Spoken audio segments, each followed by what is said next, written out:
Born in Blood by COVID Candy. Chapter 221 Predator. It was like being administered anesthesia at first. There was no pain, just empty numbness. Then, Liam felt his senses being dimmed like light receding into darkness. His hearing turned to silence, his feeling, taste, smell and even his left eye had puffed out. Except, the king's eye still functioned, meaning he could see what his body went through. Then, it happened. All the numbness in his body burst with abrupt pain, like fireworks going off one by one. Liam would have grunted, tensed or clenched his fists to suppress the feeling. But he had no sensation in his body, making him experience everything in its raw form. Even his heart slowly stopped drumming, and his muscles felt formless like a dense oil. Right after, everything started to rapidly burn. Immediately after, everything started to freeze. Liam was used to being burned alive, freezed, cut, broken, stabbed, bruised and tortured. But right now, all those feelings combined into one grim sensation that spread evenly across his agonized body. Cracking, squirming and wet noises left his limp figure. Bones were being cracked and reconstructed, muscles were being torn apart and reformed, veins were being ripped and recirculated. Blood oozed from every orifice. The nails on his hands and toes shot out like bullets in every direction. Even Elder Jane, who watched silently from afar, never experienced such a thing during her own struggle-tribulation. Liam was literally falling apart. Even his skin was slowly melting away in chunks. Is it because he's an Ashura? She wondered with furrowed brows, a bit disturbed at the grisly sight. I can't imagine what he's going through. But there was a silver lining. However difficult a person's test was, the more rewarding it would be once they successfully passed. A struggle-tribulation would usually last 2 to 4 minutes. Exactly 10 minutes passed. Liam's form only grew worse and worse. He looked like a rotting corpse. Where's the purifying aura? Elder Jane screamed in Liam's place. He's gonna die. Liam cursed inwardly, his bloody face displaying neither pain nor anger. Usually, it wouldn't take long for the purifying aura to appear within the cultivator's body. Yet, he suffered continuously with no such aura appearing.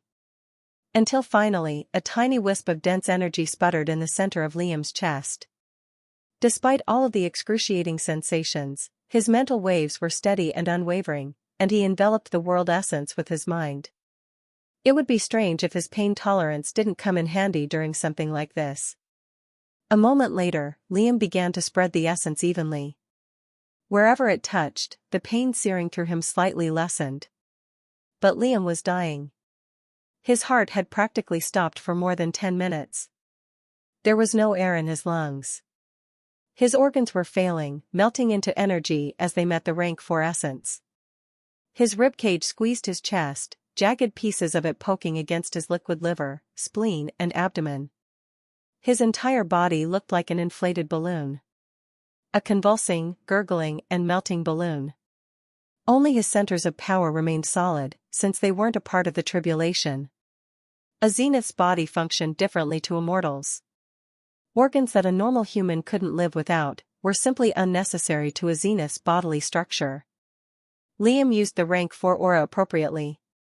First, he directed it to his heart, vitalizing it and making it weakly beat again. Thump, thump, thump. A few excruciating seconds passed as the burning organ transformed into something different, upon which he moved to his lungs. Raspy, shrill air entered his sensitive lungs once more. After that, Liam needed to reconstruct the structure of his bones. Wherever the rank 4 aura enveloped, the bones straightened and snapped into place with a loud crack. They were thicker, stronger, sturdier. However, they were much slimmer and streamlined compared to before. After all, every tribulation acted depending on what technique was used to arrive at it. For the dark wraith body, Liam's skeleton had grown slender and narrow. Even his fingers, and especially his spine, grew bonier and thin, sharp at the ends. That transformation process took a few minutes, but with his heart and lungs working, the pain was bearable. His ribcage and skeleton was now in one piece, and he no longer appeared like a flimsy noodle. Shortly after, Liam focused on his caved-in muscles. The rank 4 essence washed over it like a fierce wave, seeping in between his striations and tightening into a superior form. As specific parts of his muscles formed entirely, it made a boom noise and sent a minute shockwave throughout the space, like popping a dent back into place. Several booms later, and Liam's body was now semi-complete. Still, the tribulation wasn't done yet. There was still some of the rank 4 essence left, and Liam spent the next few minutes absorbing all of it. Slowly, he regained a resplendent human appearance. Liam's skin had a silky sheen of its own, and the etchings that came with his Ashura form deepened enough to be noticeable. His tattoos didn't disappear, but were brighter than normal. A few ornate lines grew more noticeable on the sides of his head and face. His long hair grew a few shades of silver white among the lustrous blonde. His eyes had gained a brighter glow, amplifying the red and golden colors. But everything was covered by a filthy veil of viscera and a bright coating of crimson. Finally, it was over. Only 1/20 of Liam's mental energy reserves remained, and heavy drowsiness made his eyes droop. Still, immense power surged through him, flowing through every fiber of his being. Liam let out a soft, warm sigh. In that half-aware, sleep-succumbing state, Liam briefly inspected his new body. His nails were jet black, but his fingers were unnaturally sharp and pointy. However, most of the changes were within. Dense muscles replaced his old ones. A vaster network of veins threaded his body. Liam's liver, spleen, kidneys, and every other supportive organ had been replaced with sturdy flesh. Only his most crucial organs remained, like the heart, lungs, and stomach. From the corner of his eyes, Liam shot Elder Jane a probing gaze. The elder, who was watching the whole time with an awed, horrified and amazed gaze, suddenly felt her senses scream with danger. Like being sized up and down by a predator. Jane slightly flinched, but as she responded with a frown, the dangerous sensation disappeared. Liam had fallen asleep. Chapter 222 Revenant. Elder Jane took in a deep breath as soon as Liam fell asleep. Several things went through her mind, while her gaze fixed to Liam as he calmly slept. How did a mortal-ranked cultivator make me feel danger? Was he hiding his strength this whole time? Realizing how tense she had become, Elder Jane let out a wry chuckle under her breath, then shook her head. If he can make me feel fear, then those at the same level as him can't even compare. Meanwhile, the walls were dripping with blood and grime, slopping on the ground with a wet noise. Jane was an elder.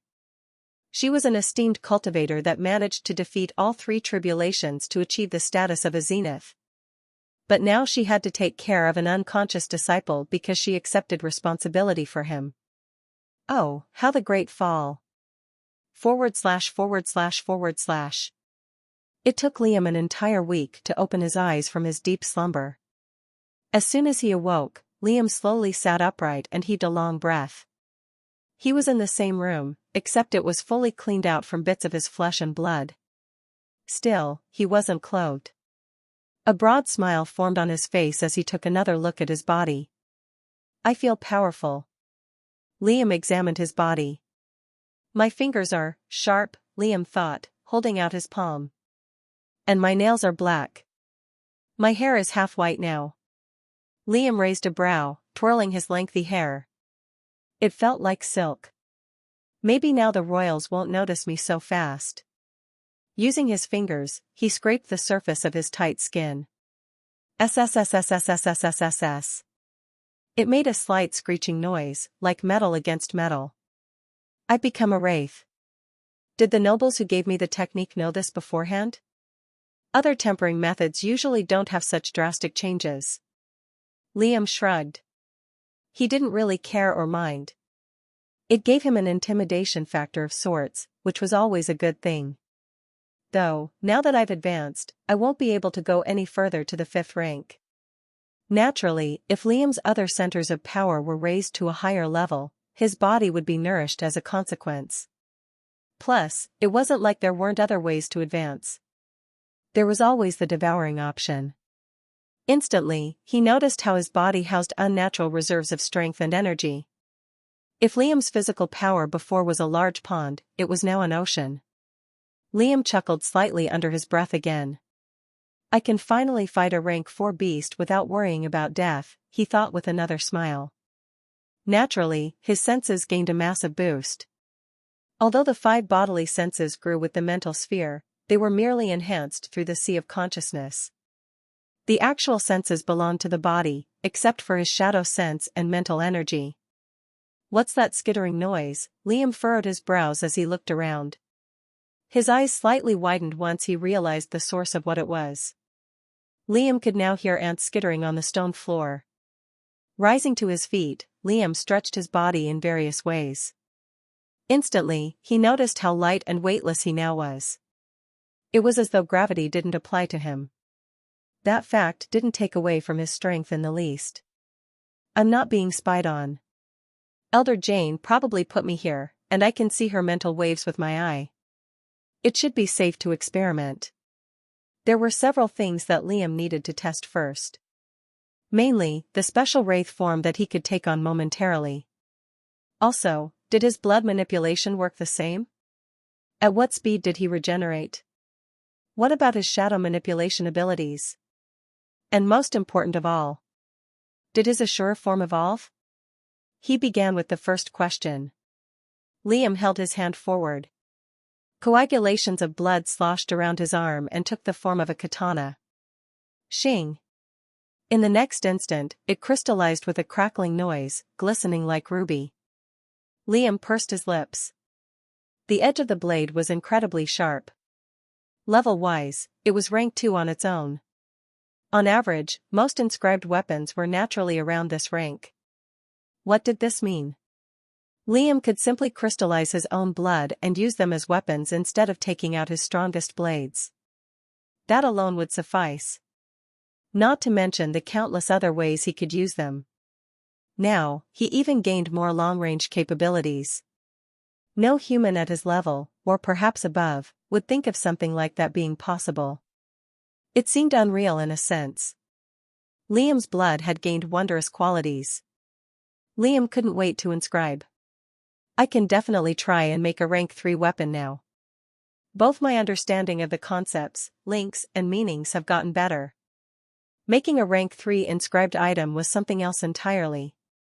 Even until now, Liam had only made 2 items at the upper tier, the inscribed katana, and the abyssal needle. Both made him suffer immensely afterwards due to how difficult they were to make. In general, inscribing and forging both took a very long time when attempting something new. And now that Liam's blood had purified to a massive sense, the drawbacks would naturally grow bigger. Thus, Liam decided to dedicate a specific time for that project later. Liam focused on his body's special ability. Infernal breathing gave Liam heat resistance.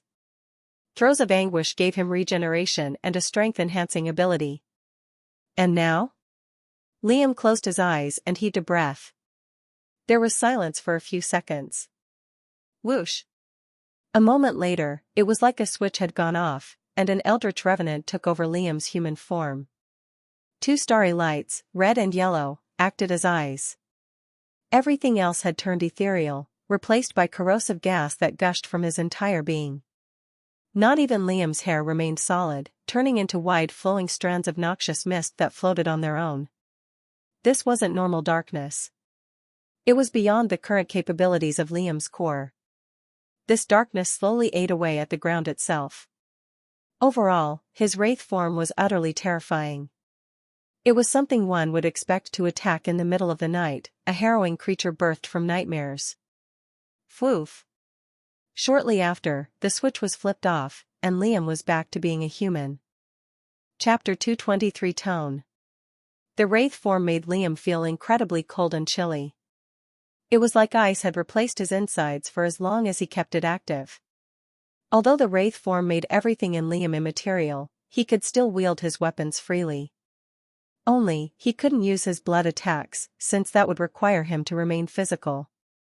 Still, Liam was just itching to use it on a real target.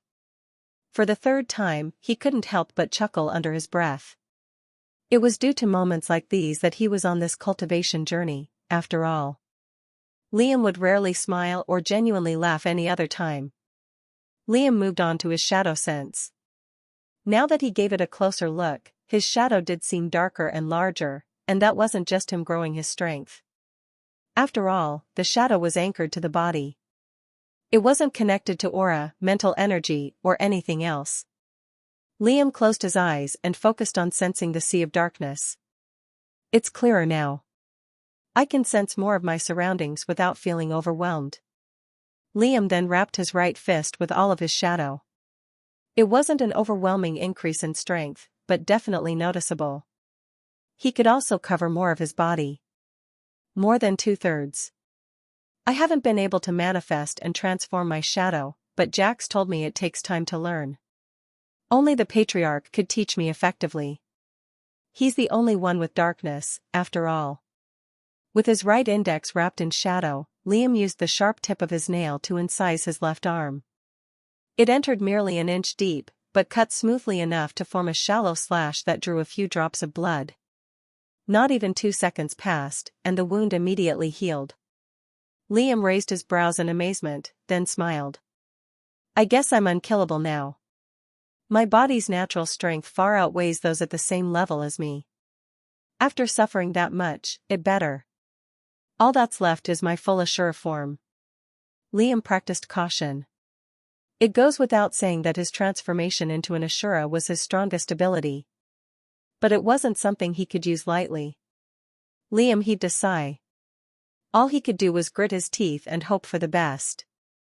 Just as Liam was about to spread the chaos from his pearl and transition into something presumably mortifying, Elder Jane's mental waves appeared in the room. Instantly, Liam stopped in his tracks. Still, the mental waves silently lingered. Had it not been for the eye, Liam wouldn't have seen or felt them. It was a zenith's mental energy, after all. If they wanted to stay hidden to lower-ranked cultivators, they would. A few minutes passed in silence. Liam inwardly scoffed and began to cultivate under Elder Jane's spying. A few more minutes later, Elder Jane entered through the circular entrance to the large room Liam was in. She didn't wear her mask, revealing her emerald eyes and flowing silver hair. You're finally awake, she said. Liam gave her a terse nod and thanked her. Sorry for the mess, Liam apologized and made a respectful gesture. I had no idea it'd be that gory. Elder Jane waved a hand. It's fine. I didn't either. Liam wanted to leave then, but Elder Jane spoke first. I'll need to examine your body for any issues.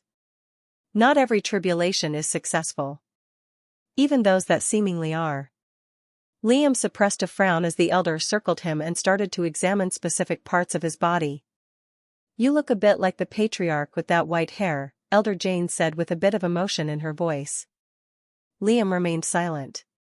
She ran her hands across his skin, hair, and muscles, pressing down on certain parts. How old are you now? She asked. Liam thought about it for a minute. He honestly didn't keep track. Usually, it was Eve's pumpkin pies that helped remind Liam of his new age. But she was gone, only a fragment of his imagination was left of her. Even now, Liam stared at her out of the corner of his eye. Eve stared back. Probably 16 or something, Liam eventually said, his voice lacking a tone. Elder Jane held down her expression, but shock ended up showing. She expected Liam to be at least 18 or 19. His height, build and maturity certainly made him seem so. Even those ages would be absolutely crazy to advance into the 4th rank with. And Liam was only 16. You've done splendidly. Now that we've taken over the Verdant Warrior sect, your strength should come in use as we expand our territories. You should familiarize yourself with your body. Feel free to leave. Thank you, Liam responded. With that, Liam was allowed to leave. But as soon as he reached the circular door, Liam abruptly stopped. Elder Jane hummed and raised a brow as she saw him freeze. What's wrong? Liam got an idea. It was bad. Very bad. Reckless. Disrespectful. Liam asked anyway. Can you let me attack you once? Silence. Elder Jane was in shock. Maybe she didn't hear him right. Just one attack. I need to see the limits of my new body, Liam reiterated. She heard him right the first time. How dare he ask such a thing? It was rude and downright unbelievable. Elder Jane didn't hide the scowl on her face. Any other acolyte she would have disciplined thoroughly. Break a few bones, tear away a few muscles, but eventually heal them up. But Liam was a bit different. He'd already gone through every kind of pain and torture available, especially the terrible struggle tribulation. What difference would her efforts make? She remained silent with a stern frown. I can, Liam asked, confused. The elder just grumbled in response. Thank you, Liam said. Strengthen yourself as much as you can. I only want to see how far you can be pushed. The elder raised her brows, but the corners of her lips slowly curled to an evil grin. A halo of hot air suddenly enveloped Elder Jane's body. Her silver hair naturally rose on its own, radiating warm mist. A spark sputtered, and her entire body burst with boiling red flames that made the room temperature rise several degrees. Liam heaved a sigh. I need to watch my tone sometimes. Chapter 224 Forms. Looking at Elder Jane's flaming body, Liam could only shake his head. Doesn't she feel shame? She has a rank 4 core. Nevertheless, Liam wasn't afraid. Not since he was 1/4 Zenith. Liam could tell the elder was holding back with her flames. Mostly. Otherwise, a single spell with the power of a rank 4 core behind it could maim Liam for an annoying amount of time. But not permanently. Probably. Slowly, Liam cocked his right fist and pivoted his body sideways, sliding his foot across the ground. Then, he wrapped his hand with shadow. Right after, he activated both cartilage brace and obsidian skin, then enhanced his fist with aura. A moment later, Liam used vanishing steps and blurred, breaking the stone beneath his feet. Whoosh! Boom! The punch landed square against the elder's stomach. Red flames wildly flew in every direction and charred Liam's fist as it struck. But the armor of fire was blown away and his attack hit full force. It connected with the Zenith's body. The elder skittered 10 inches back, her firm feet dragged against the ground but didn't lose contact with it. Her back almost touched the furthest wall, but she just stopped before then. A moment later, the flames dispersed, and Jane had her brows arched. On the elder's black-clad clothes, Liam's punch had torn through and left a red fist mark on the skin beneath. Liam's punch had torn through the skin of a fully rank 4 cultivator. Although it may seem like a grand accomplishment, Liam had just advanced to the 4th. Meanwhile, the elder had spent years in that realm. She was probably around the middle tier due to her zenith centers of power naturally raising her progress. A second later, the torn skin healed. I didn't expect that, she said with slightly furrowed brows, her gaze fixed to where the wound was. Elder Jane had only used her flames to humble Liam's pompous attitude. It was supposed to completely block his attack, even absorbing the force behind his punch. To think it still went through and I was pushed this far. She thought, hiding a grimace. To save any face she had left, the elder gave Liam an approving look. Well done. Liam thanked her. Now move along before I punch back. Satisfied, Liam nodded and promptly exited. /////. First, Liam made his way to the shifter's enclosed room. The octopus gave out the usual loud squeal as it saw Liam approach. Liam's relationship with the egg hadn't gotten much better than it was.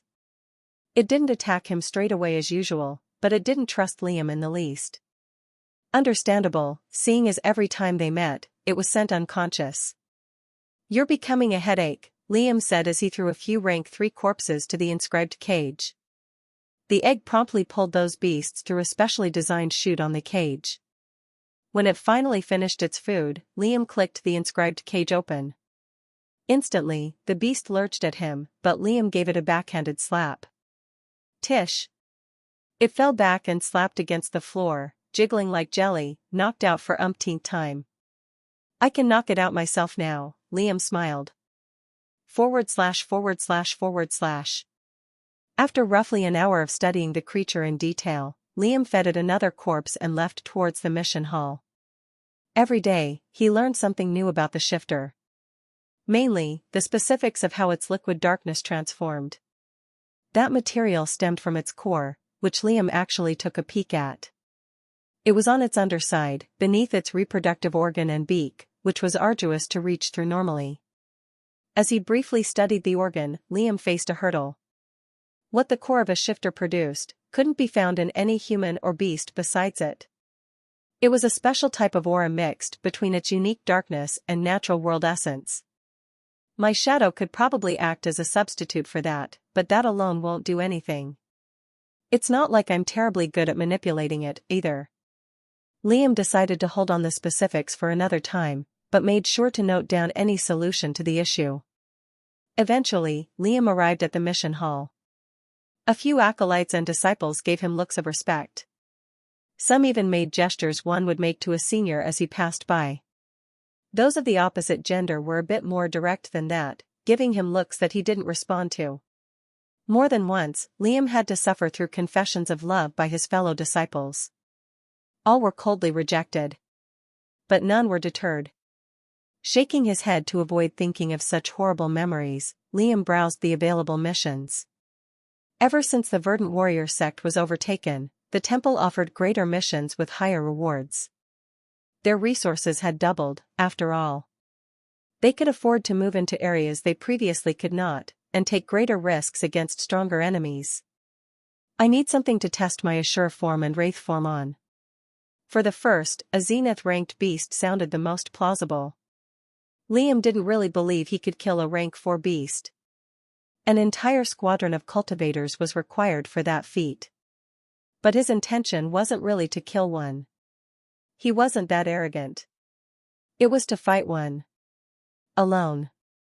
Anyone normal would point out how both were the same thing. With how my strength is now, I already feel like I can fight one. My Assure form usually triples my power. It's not impossible. And so, Liam marked a mission for a rank 4 beast towards the southeast area. For the second form, Liam picked out a near-abandoned sect to attack. There were no Zeniths in their midst. Not even a rank 3 Magus. Most of the clan had been annihilated from a rank 5 beast directly attacking their misplaced sect base, which they smartly made next to a dragon's den, leaving only a small portion of cultivators remaining. Its second location wasn't much wiser either. It was built between heavy streams gushing at its sides, keeping away spirit beasts and daring foes. If they died, it probably wouldn't even be remarked, which is why the mission was available in the first place. Perfect. Oh, and I better buy some rank 4 materials for the project. Chapter 225 Wondrous and Terrifying. Accepting the 2 missions, Liam didn't waste a second and left the underground. Liam intended to go all out for his forging of rank 3 weapons. Usually, inscribed items at the 3rd rank lasted for a very long time, as long as they weren't one-time use items. If made masterfully enough, they wouldn't break unless faced with a higher ranked item. And even then, they would put up a decent fight. They had special functions too. Not as amazing as teleporting to the weapon itself, as seen from Elder Virium's spear, but of a milder effect. There are several prefectures around this island that sell rank 4 materials. It's pretty common on this island, too. I'll let them soak in blood for 2 weeks at the very least. Rank 4 materials are way more rigid compared to what I'm used to. I'll be in the liquid stage by then as well. If my body didn't advance, I probably wouldn't be able to make anything with them. There's also the string blood art I could improve next. At the same time, Liam was undoubtedly close to breaking through the gaseous stage. It was a long time coming, all things considered. Roughly 1 or 2 weeks would allow him to advance. With that, Liam's primordial forging would gain another boost in all aspects, and his prowess would naturally grow. I should ask Elder Aki for advice before making it, too. Specializations were vastly different from each other, even in categories that might seem related.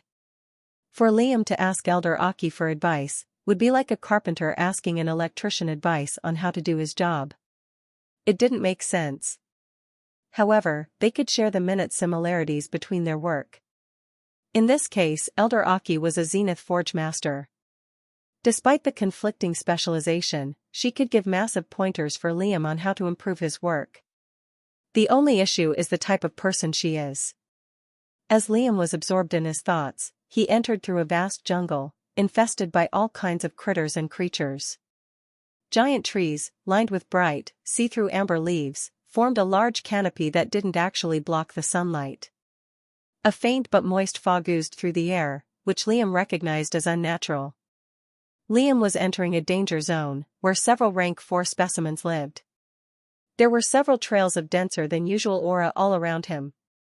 To find a rank 4 beast, he simply had to follow the purest one until the end. What Liam chose to hunt was a lone hunting species, meaning it would usually prefer to stay alone despite having a high rank to command a pack with. It was an acrid skunk. Liam didn't want to try his luck with the stronger species out there, even though they were available. At least the skunk wouldn't give him too much trouble compared to an azure tiger or a 6-toned gorilla. As he went further in, a foul smell entered Liam's nostrils and singed his lungs. It was disgusting and nauseating, and even after closing his nose by force, it managed to sting at his eyes. If Liam was still a rank 3, his entire body would be affected by that stench as he inhaled it. The surrounding trees were covered with a dark green ooze, which were signs of Liam entering the skunk's territory. From what Liam learned about the spirit beast, the acrid skunk was peculiar in its methods of hunting for prey. Puddles of pure acid surrounded the skunk's territory, which bubbled and gurgled on their own.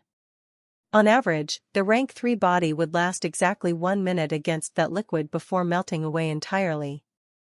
Although it wasn't as lethal as a wolf or strong as a bear, the skunk was not to be underestimated.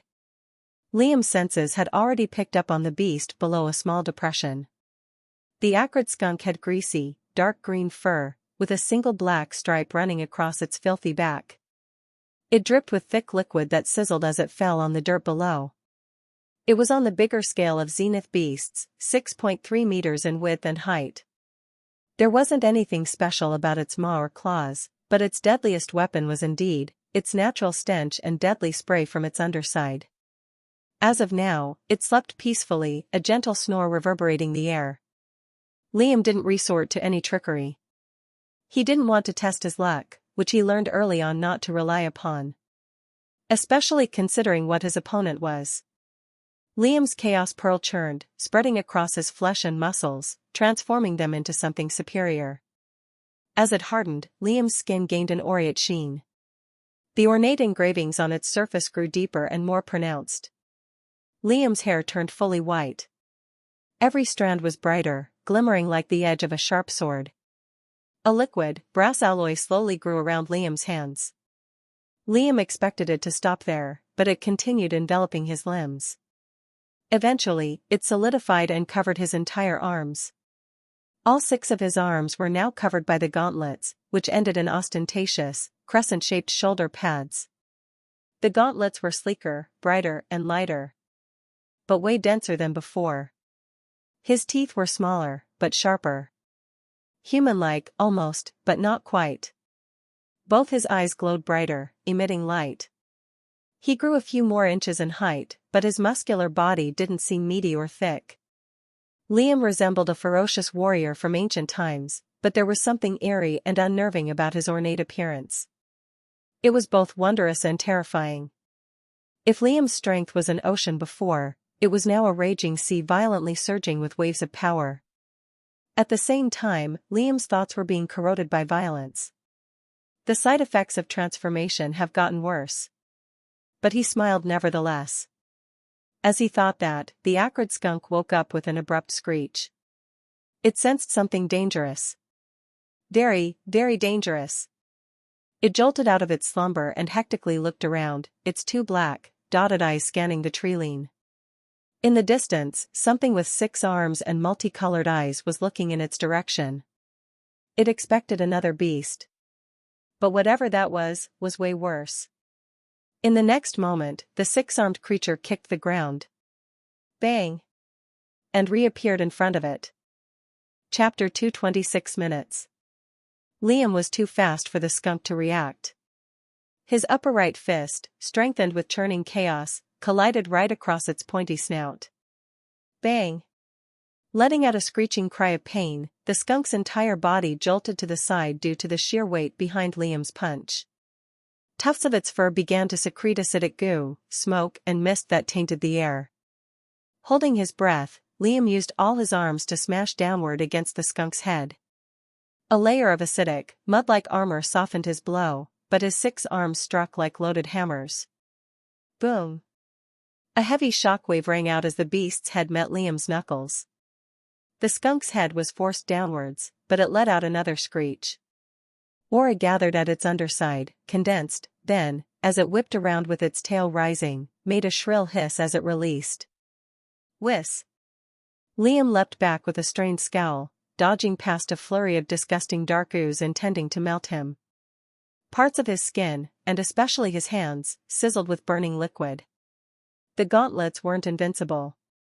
Skunk acid ate through the glimmering surface, but only half a nail's length. They were still perfectly usable, and would reform once Liam had transformed again, but further damage could take away their strength. Evidently, even Liam's Ashura form wasn't strong enough to suffer through the brunt of a rank 4 zenith. Especially when it came to the beast's specialty. Despite that fact, Liam decided to test the limits of his prowess.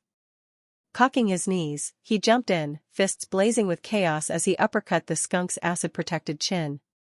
Bang! Again, a series of loud booms and bangs rang out within the amber forest. Liam was giving the skunk a hard time. There were only 2 things the skunk was good at: defense, and spewing acid. Its fur was exceptionally dense and thick. Despite that, Liam's punches sent shockwaves shooting through its organs, stunning it at times. At the same time, Liam would just dodge the acidic attacks due to how fast and small he was. Blood started to spill from the skunk's snout and certain patches of its fur. If the fight went on, Liam could actually defeat a zenith-ranked beast on his own. But Liam was also wounded. His gauntlets and skin were singed by the acidic mist. His silver hair was riddled with pieces of green gunk, no longer glimmering.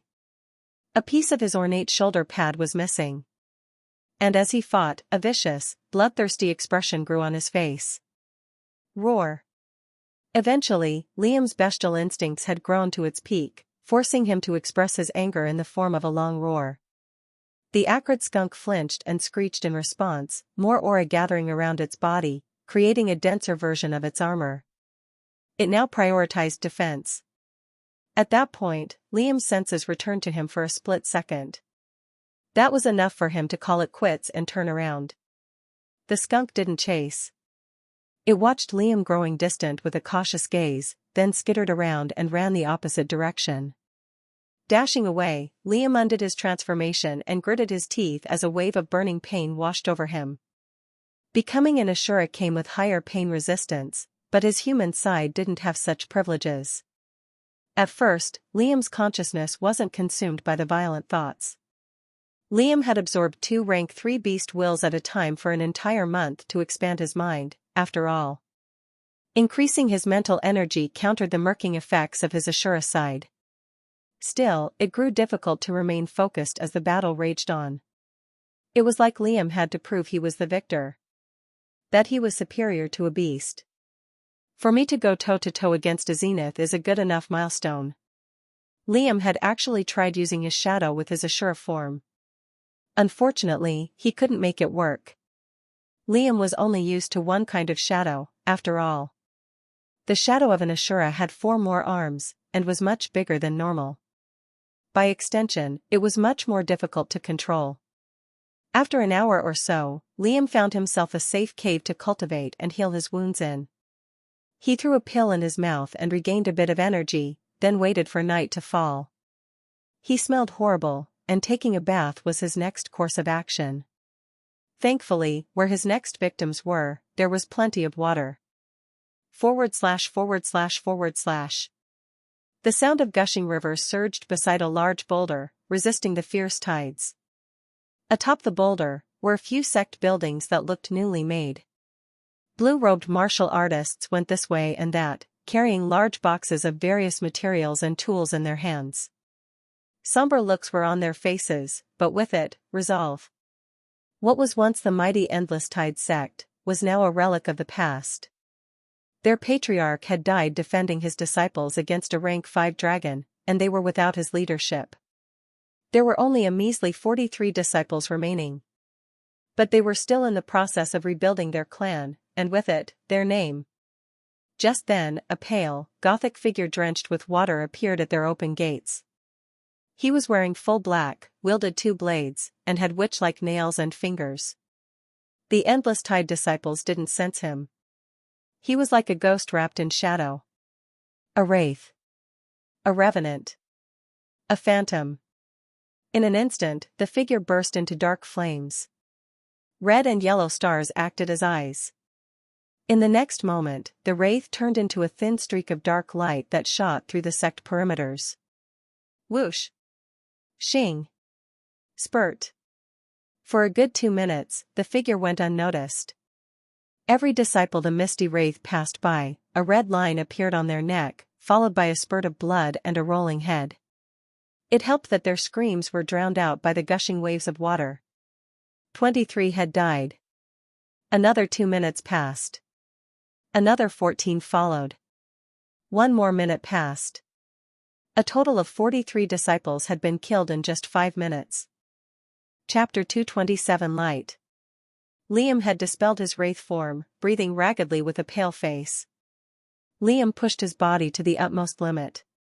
Although 5 minutes didn't seem like much, it consumed massive amounts of Liam's mental energy and bodily aura.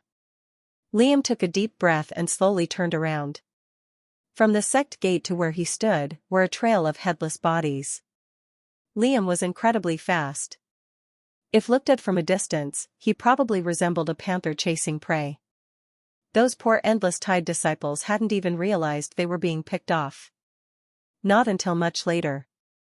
The wraith form provided unreal swiftness at a decent cost. This settles it.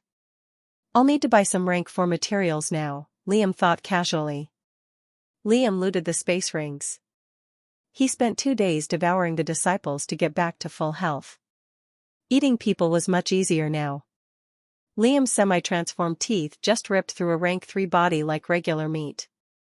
Though, now that he had a zenith body, the amount of nourishment required to progress was much higher. Way higher. Finishing up, Liam made his way towards the nearest prefecture. It seems like a period of peace will follow, Liam thought. Jargon hasn't mentioned anything new within the main lands for a while now, other than that matriarch's coma. Periods of peace were most appreciated by Liam, but with how the temple wanted to expand their territories, there was bound to be subsequent raids on nearby sects. As of now, they were merely biding their time. Soon enough, Liam spotted a massive city that bustled with different sounds, buildings, and martial artists. Truthfully, it had been some time since Liam entered a proper civilization. Living like a caveman didn't bother him at all. Liam changed into a set of plain robes. Using the king's eye, he hid away most of his defining features and tattoos, but didn't mask his aura. Establishments that sold rank 4 materials probably wouldn't allow weaker cultivators to enter.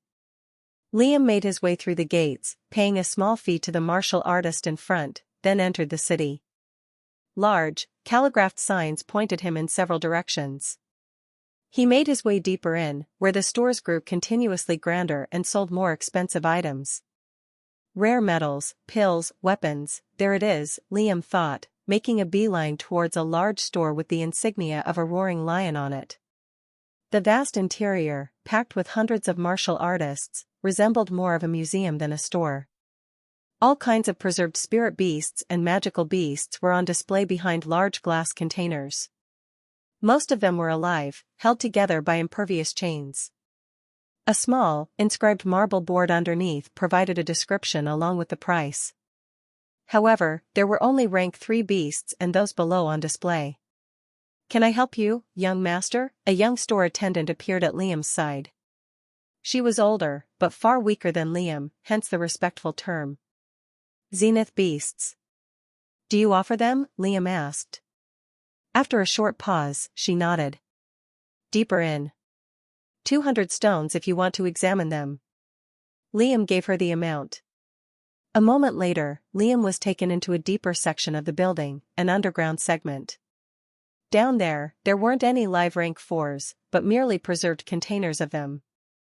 To suppress something like that required a chain at a similar rank as them, but such an item was only made by an exclusive handful of zeniths. Mainly, members of the Ravenous Leash sect. Nevertheless, Liam took a look around. Not a lot of people lingered in such a place, and they all looked like important members of larger sections. Attendants were held closely to their sides. A few of them belonged to the ruling Leash sect, even. Leave. I'll look on my own, Liam told the attendant, who promptly left. The rank 4 corpses were preserved so well, Liam felt like he was silently being tracked by their eerie, hateful eyes. They were so big that Liam had to creak his neck upwards to properly examine them. The creatures were separated by element. A large portion of the space belonged to the common elements, while further up, a handful of darkness and light beasts were under a golden spotlight. Richer groups hung around that spot. Particularly around the light beasts. Even Liam was curious about those species.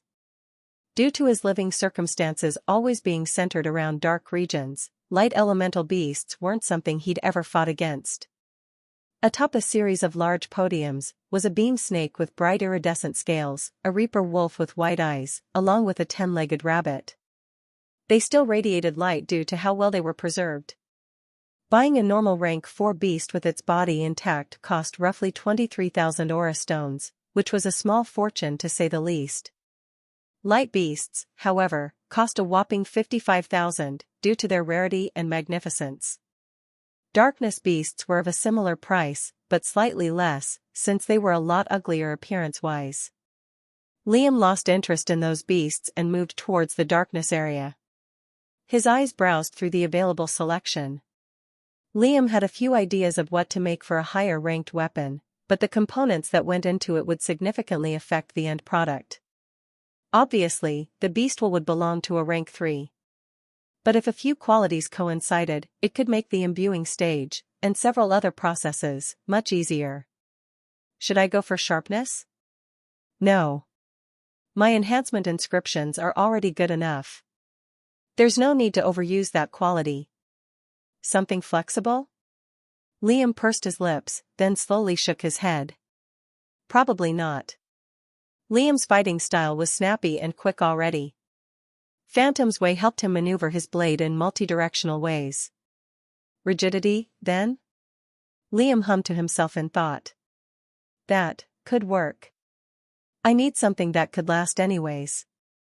Looking at the available weapons, Liam chose to buy a dusk rhino's horn, tusks and hide, costing him a lovely 29,000 aura stones. What Liam planned to make was a blade that could hold his chaos. Chapter 228 Rhino.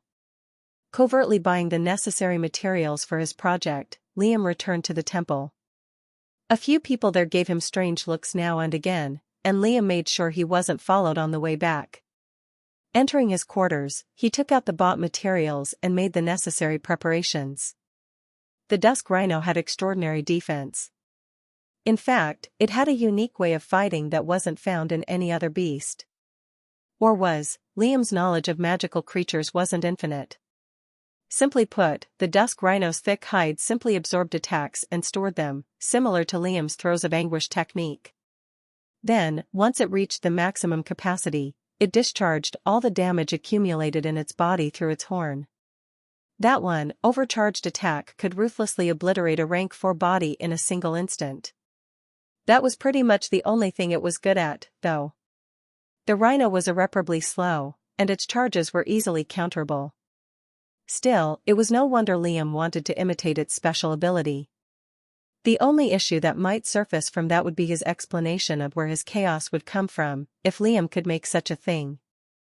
It's not like I can keep it hidden for long. If not for the temple's backing, I wouldn't be able to make most of my inventions in peace anyway. I doubt they could throw me away at this point. All Liam could do was make the most out of his circumstances. Taking out his preservation containers, Liam took off his upper clothing. With his rank 2 upper-tier katana, he stabbed right between his shoulder and chest, then leaned over his vessel. Blood poured into the container, but as the wound prepared to regenerate, Liam twisted the blade to the sides, refreshing the gruesome cut over and over. For half an hour, there was a gentle pouring noise in his quarters. After 3 containers were filled to the brim with pure crimson, Liam divided his rhino horn, tusks, and skin between them. His complexion hadn't paled except an unnoticeable amount despite bleeding so much in such a short time. And now, we wait. With so much to do, Liam began to cultivate his core, shadow, and mental sphere, before working on the string blood art. Now that he didn't need to nourish his body, it freed up several hours of his day that he put into strengthening his shadow specifically.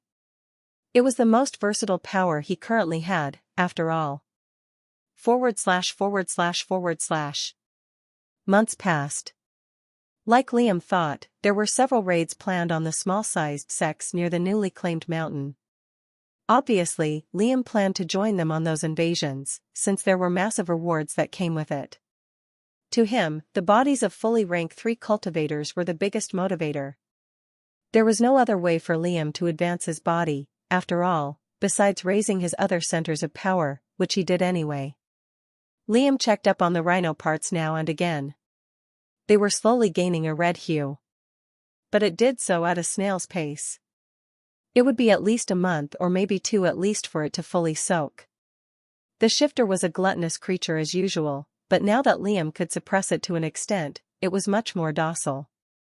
Under the temple's command, Liam also made several weapons. Axes, bows, spears and daos. Liam was getting better at inventing. Having hours free out of his schedule allowed him to focus in areas that mattered the most. Some of the weapons he made were barely an inch away from the 2nd rank. Even his understanding of how to stack the meanings atop each other was steadily improving. Liam was practicing for the forging of a rank 3 weapon. Meanings that went into something like that weren't simple in the least, and Liam didn't overestimate himself. I could probably improve the abyssal needle too, but that's a separate project. Making a rank 3 weapon capable of containing his chaos was becoming more and more plausible. But only if Liam continued to refine his knowledge of the process. Eventually, the raids took place. The temple's targets were, as usual, run-down, small-sized sects that nobody would really care too much about. They didn't own large plots of land, were isolated from other clans, and had too many enemies to boot. At the end of every raid, Liam was tasked with taking care of the bodies. Liam did exactly that, by way of consumption. Nevertheless, the temple had to ration their invasions carefully.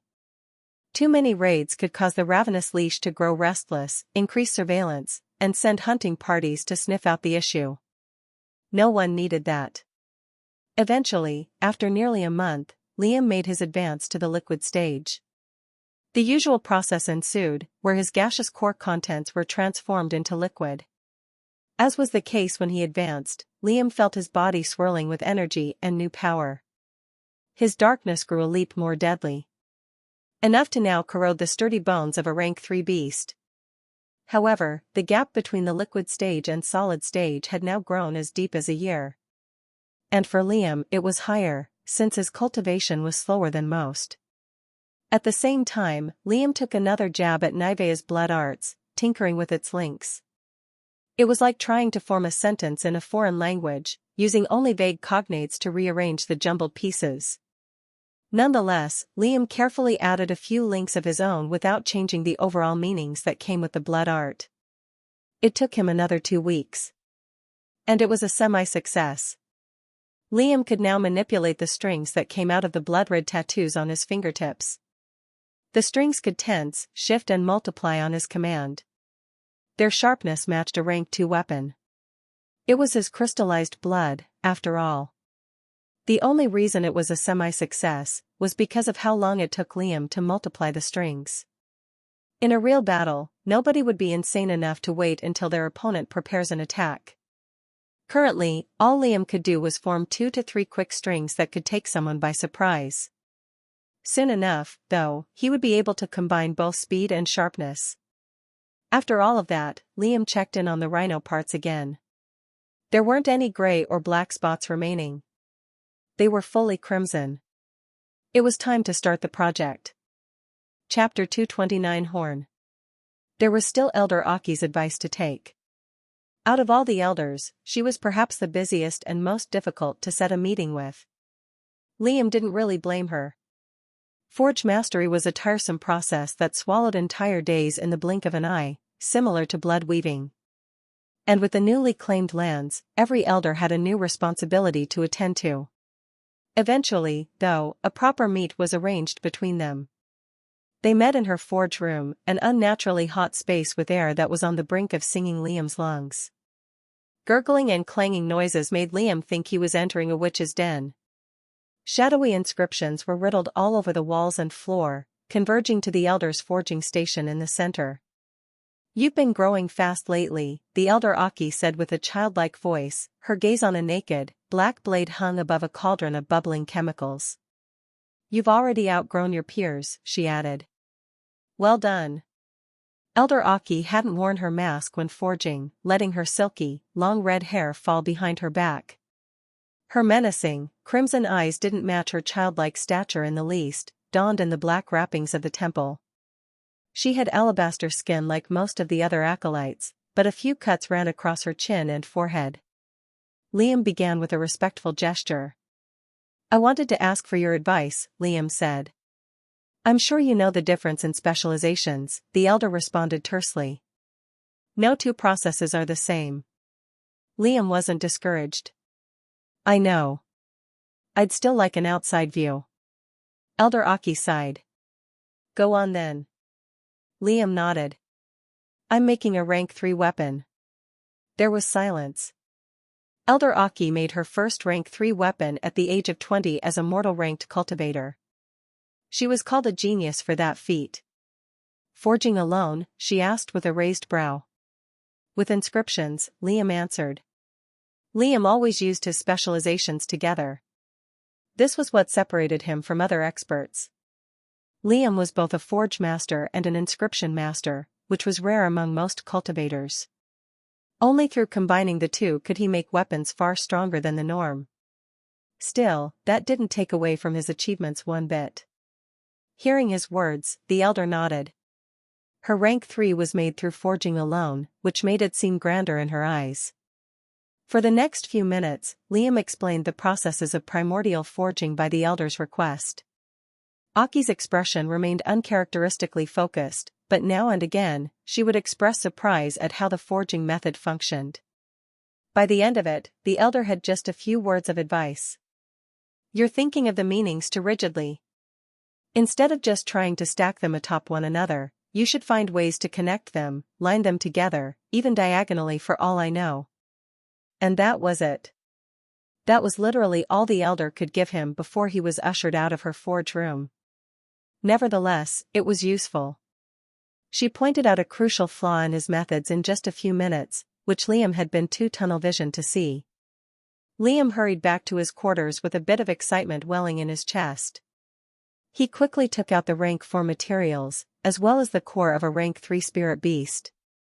The closest species bearing similarity to the dusk rhino was the black armadillo, and that's what Liam used as a beast will. First, he took to shaping and preparing the weapons. With how dense and rigid the skin, horn, and tusks of a dusk rhino were, Liam couldn't resort to making a katana or a wakizashi.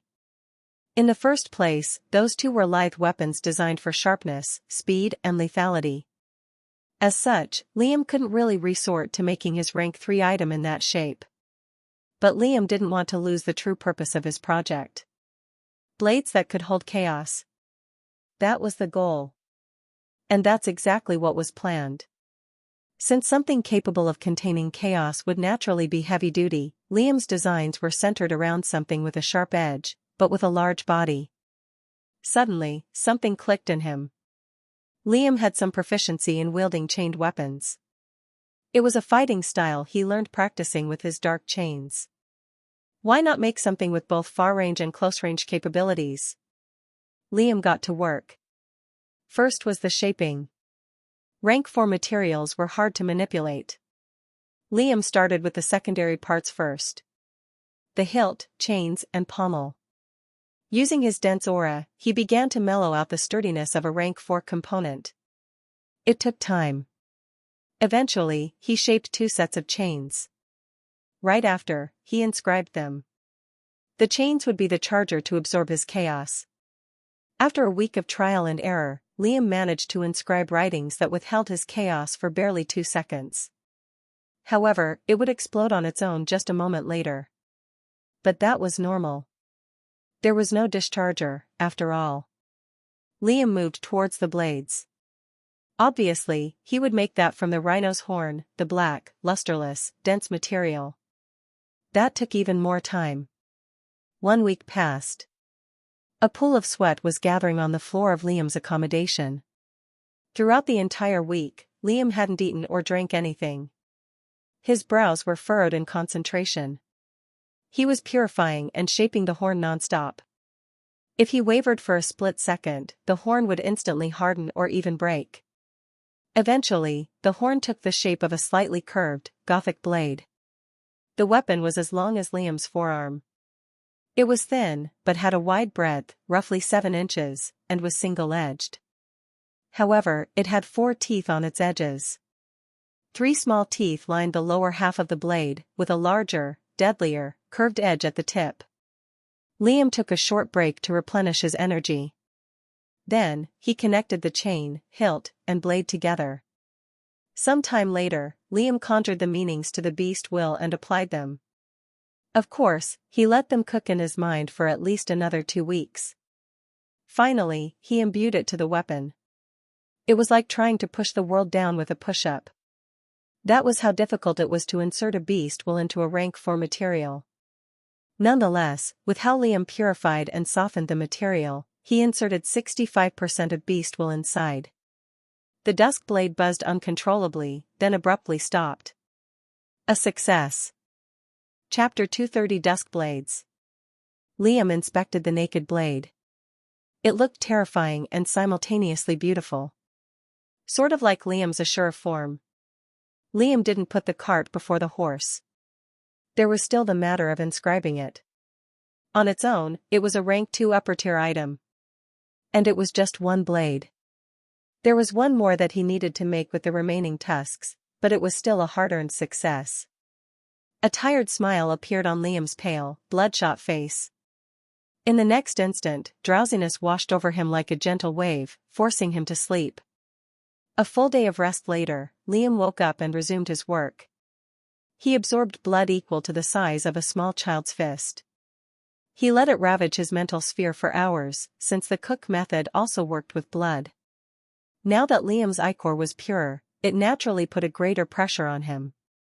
There wasn't much Liam could do in the meantime besides grit his teeth and enlarge his core and shadow. Eventually, Liam began conjuring the meanings. Charge, hold, discharge. Liam repeated the same 3 words over and over in his head. The blade had to do exactly that. Charge his chaos, hold it, then discharge it in one continuous process. It was difficult. Very difficult. But thanks to the width of the blade, Liam could add supporting links that could pin down his destructive primordial essence. For charging, Liam imagined a firework rocket being lit, then shooting into the sky. For holding, Liam imagined a boat being tethered by a heavy anchor. For discharging, Liam imagined an atom bomb exploding. With that, Liam carefully began putting down his links on the vicious-looking blade. With each character written, Liam made several revisions of the entire edifice, checking for any errors he might have made. Blood-red characters now covered the dusk blade, which just so happened to be what Liam named the brutal weapon. After so much blood, sweat and pain, Liam picked up the dusk blade and gripped it in his hand, tightly coiling the black chains around his arm. It felt just right in his hand. The chains themselves could extend a full 9 meters, which was more than enough for a long-ranged weapon. Now that it contained a beast will, the dusk blade oozed with a threatening aura. Everything from tip to hilt, except the blood-made links on its surface, was a deep, umbral shade of black. Liam took a deep breath, then heaved. Chaos churned at the base of the dusk blade. The chains, which were a deep shade of black before, slowly intensified with a bright red glow, transferring from one link to another. Liam half expected them to suddenly explode, but as he continued charging it with chaos, the crimson energies ran from the pommel then spread to the writings on the blade. VVVMM. The dusk blade buzzed as it surged with violent chaos. It was as though the red energies wanted to escape, but the writings kept a loose rein on them. But those reins were coming loose as Liam continuously supplied the weapon with chaos. Just as it was about to explode, Liam hurled the dusk blade towards the furthest wall. The chains rattled with a clinking noise as each section collided with the other, before the entire blade pierced through the stone wall. Boom! Stone shrapnel flew in every direction, but failed to cut through Liam's skin or bruise him as it shot past. Liam yanked back the chains and inspected the dusk blade with the king's eye. The writings remained sturdy, and the blade was unscathed. Rank 3. Around the middle of the lower tier, Liam assessed with a growing smile. Finally, Liam had made a rank 3 item. Whether or not it was something he had originally planned didn't really matter. Once he dipped his toe into the pool of inventing higher-ranked items, it wouldn't be long before better and improved ideas naturally came to him. That said, there was still another blade to make. Liam cursed, sighed, then started from scratch. /////. Liam was done with making yet another dusk blade. It was slightly faster than before, since he had the added experience, but it still swallowed weeks of his time. It took him a total of 4 months. Liam practiced a bit with the new weapons. They were devastating. With each swing, entire pieces of his spacious triangular accommodation were ripped and chipped. It retained both sharpness and durability, and would probably last years even if Liam used them heavily. After everything was over and done with, Liam left his quarters. Liam exhaled a heavy breath as soon as he left. Both his eyes had been tainted by heavy shades of red, but his skin was dangerously pale. He hadn't left for a long time. But he still didn't plan to rest. After all, 1 month earlier, more royals had been spotted coming to Ucladd. By now, most of the main lands were aware of a fugitive darkness cultivator in hiding. That, and a giant bounty of 3 million aura stones for whoever took his head. They weren't given a name, but a general description. Name and appearance could easily be hidden. But not abilities and personalities. Liam's bounty had described him well. Extremely dangerous, self-serving individual capable of mass murder. Short to average stature. Sword dual wielder. Has illusionistic abilities. Has 1 golden eye. Rank 2 cultivator, presumably higher. Soft-spoken, but no words of his can be trusted. And that was just the excerpt.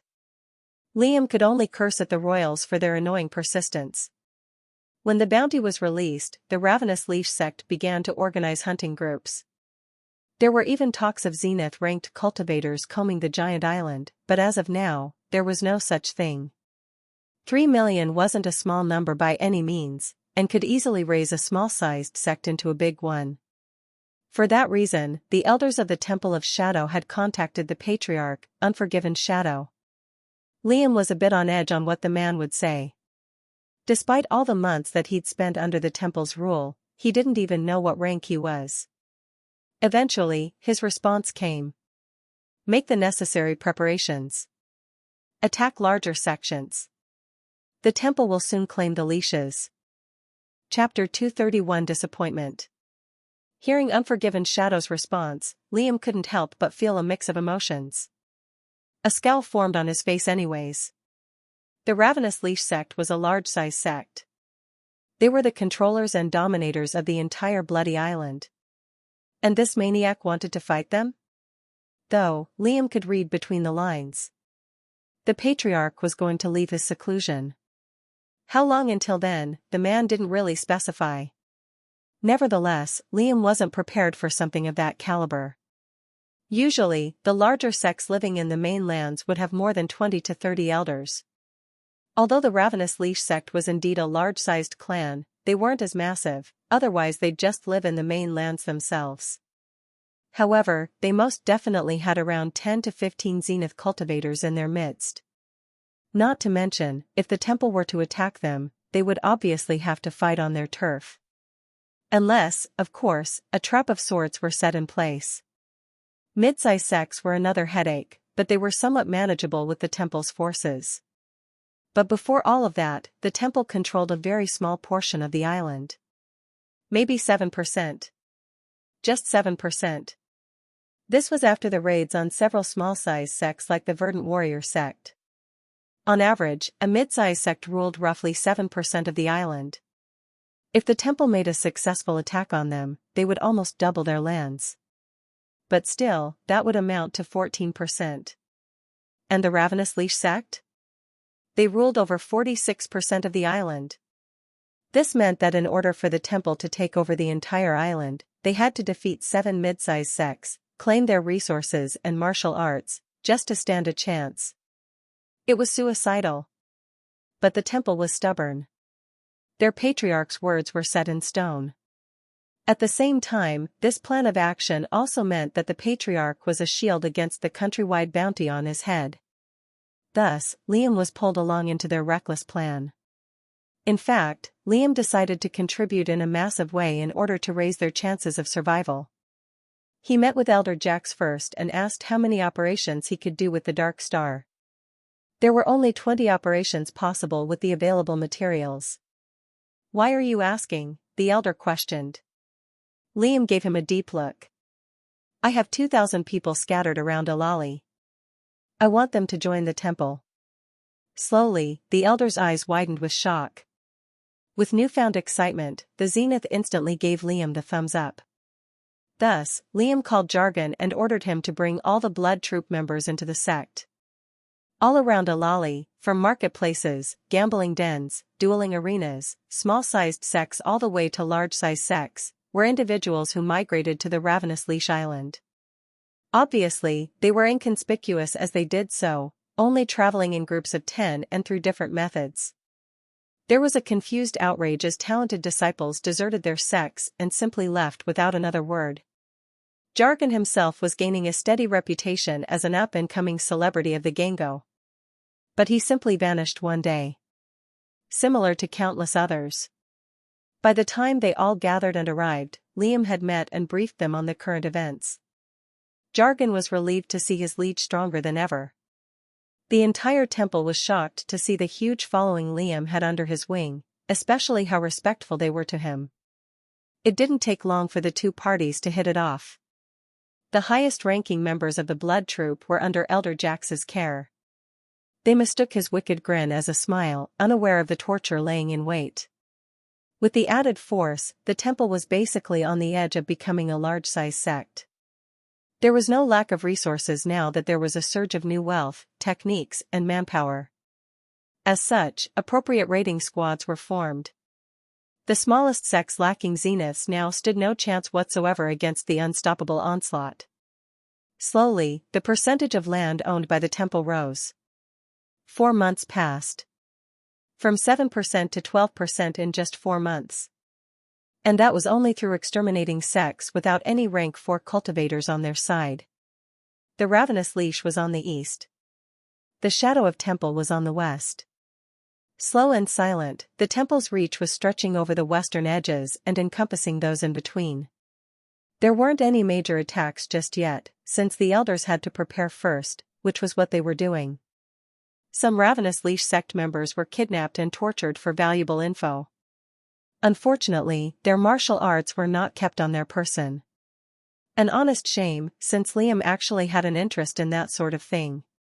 From what Liam saw, it was a special art that allowed them to command a spirit beast, somehow connecting them to their core. Sort of like a companion.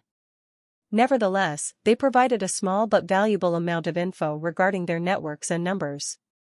It was just a few low-ranking members of the sect, after all.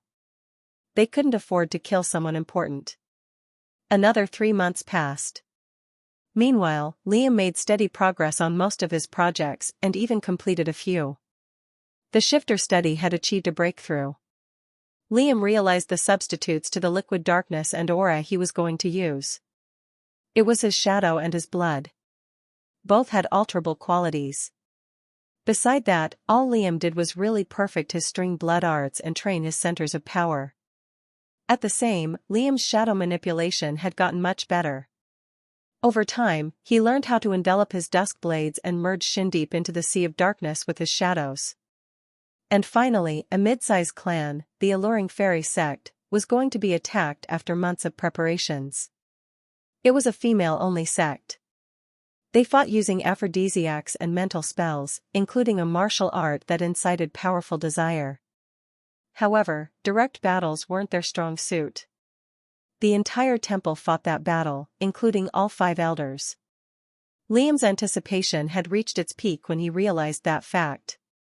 Though, once the raid commenced, he was pretty disappointed with how fast it was over. Chapter 232 Boring. The raid on the alluring fairy sect was very boring to say the least. Their fighting style was similar to the Willbreaker race Liam met within the Corson lands. Except, Liam didn't have a reproductive organ. He couldn't feel that kind of desire even if he wanted to. And he certainly didn't. But that didn't mean Liam didn't plan to get it back. He was a man at birth, and he certainly wasn't interested in a gender change. The same couldn't be said to his fellow female disciples, who deviously lurched at him, attempting to tear apart his clothes. Knocking them out was fairly easy, but Liam almost used his vicious dusk blades out of instinct. Those with greater willpower and mental capabilities easily overpowered the seduction effect of the sect. For one, there was a simple formation that relaxed one's senses and nerves as they went deeper in. Even Liam was affected somewhat, but there was always the good old stab yourself trick that helped him regain his senses. And from there on out, it was a brutal slaughter. With the new forces, the number of shadowy assassins had increased by more than 20. However, they weren't weak like acolytes. Most of them were shadows, and the rest were disciples. Jargon, the most powerful among them, led an entire squadron after getting his tattoos and gaining the temple's trust. After the outer ring of the sect had been effortlessly slaughtered, they moved inside. The Temple of Shadow stumbling on the alluring fairy sect was like a bloodhound finding a kitty. They just didn't stand a chance.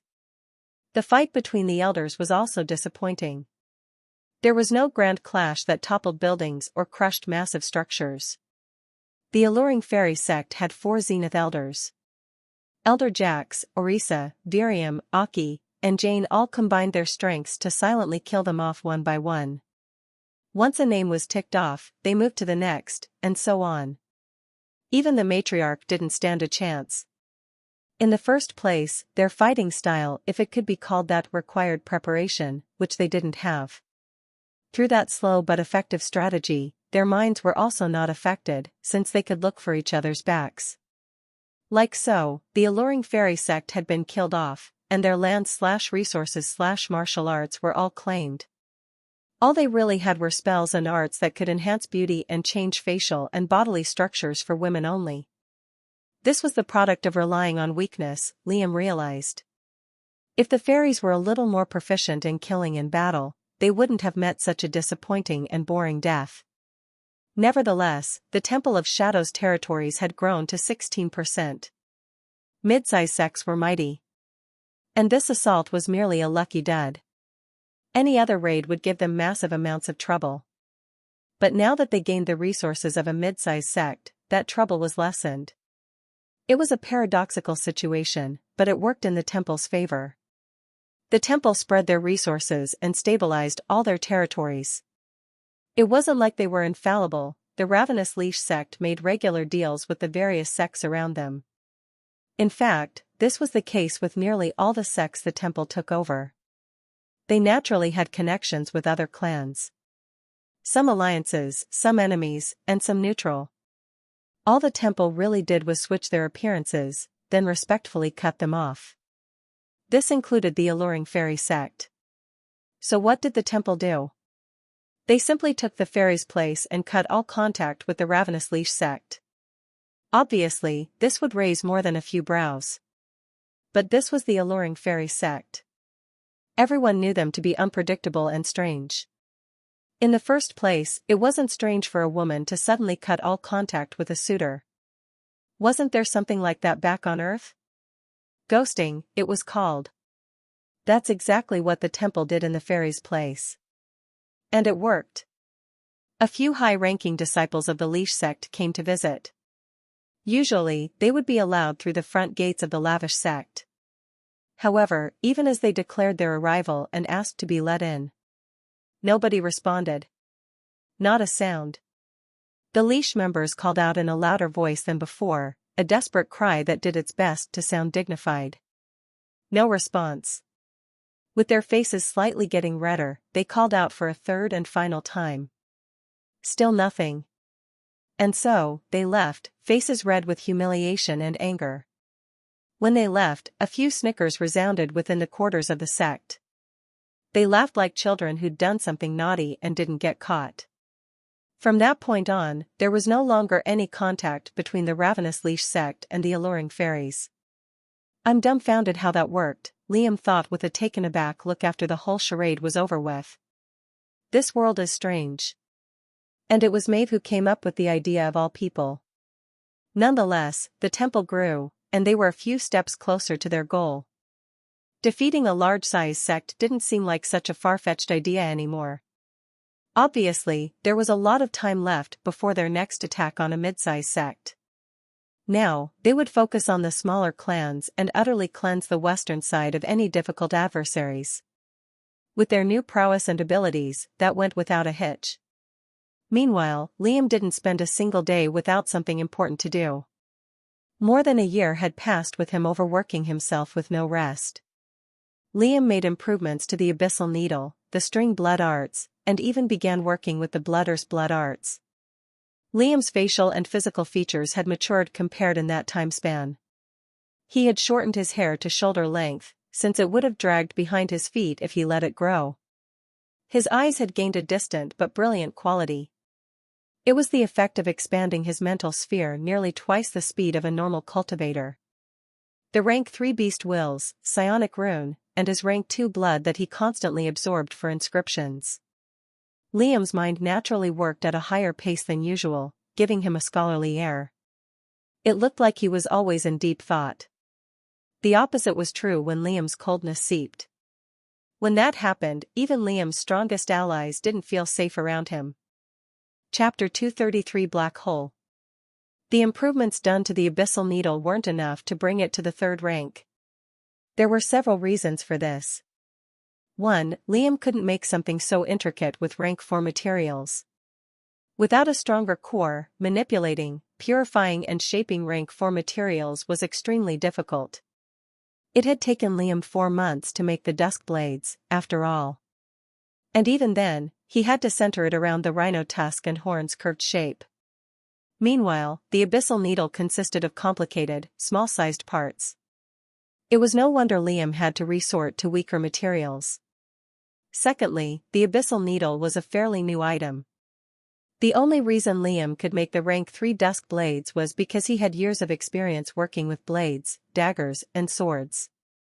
And thirdly, Liam hadn't advanced to the solid stage yet. There was just so much work. Shadow darkening and enlarging, shifter studying, inscribing, forging, blood arts tinkering, raids, body devouring, and general cultivation. Liam had to alternate between these responsibilities. There was not even a second that was wasted. With how umbral his shadow had become over the past year, Liam understood its properties much better. A shadow was mercurial in nature. Just like how its shape could change, so could its properties. Liam could now submerge his entire body into the sea of shadows. But that was the extent of his control. Teleporting or swimming beneath the ground was still not possible, but he was getting close. Liam had been practicing adding his blood into the shadows. For that, he needed to change the properties of his shadow into a pulling, absorbing force. That was extremely difficult. When Liam added blood to his shadow, or attempted to envelop the liquid, it simply fell through it and stained the floor. Liam tried adding absorption meanings to the droplet of blood, then attempting it again. Unlike before where it went straight through, there was a reaction. Momentarily, the droplet of blood gained a shadowy layer, enshrouding it, before dripping to the ground anyway. Liam made a realization. Both the shadow and blood came from the body. Only, they were completely different in source. The blood was internal, the shadow was external. Liam had to bridge the gap between them if he wanted to combine the two. And the key was probably his mental energy, since it gave his ichor special properties. If anything, Liam now needed to think of something with a powerful absorption to add to his meanings. There was one thing that came to Liam's mind when he thought that. A black hole. If Liam managed to form a black hole, then there was a high chance both properties would combine. Obviously, he couldn't actually make a black hole. To do so, for example, he'd basically have to condense the Earth to the size of a penny. Instead, he'd just imitate the absorption abilities. Even then, his mind wasn't at a strong enough level for that. All he could do as of now was practice, train and study. Meanwhile, the temple stabilized their gains. And there were a lot of resources they could spread around the sect. Even the elders had gained the necessary supplies to grow. Also, the martial arts from every sect didn't actually go to waste. In fact, the acolytes regularly picked out whatever they fancied from the annihilated clans. Some had even learned the verdant warrior arts and alluring fairy arts, among countless others.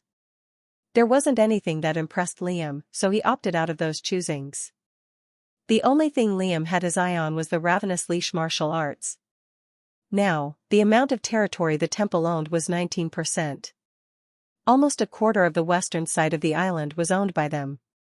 Not all sects were annihilated.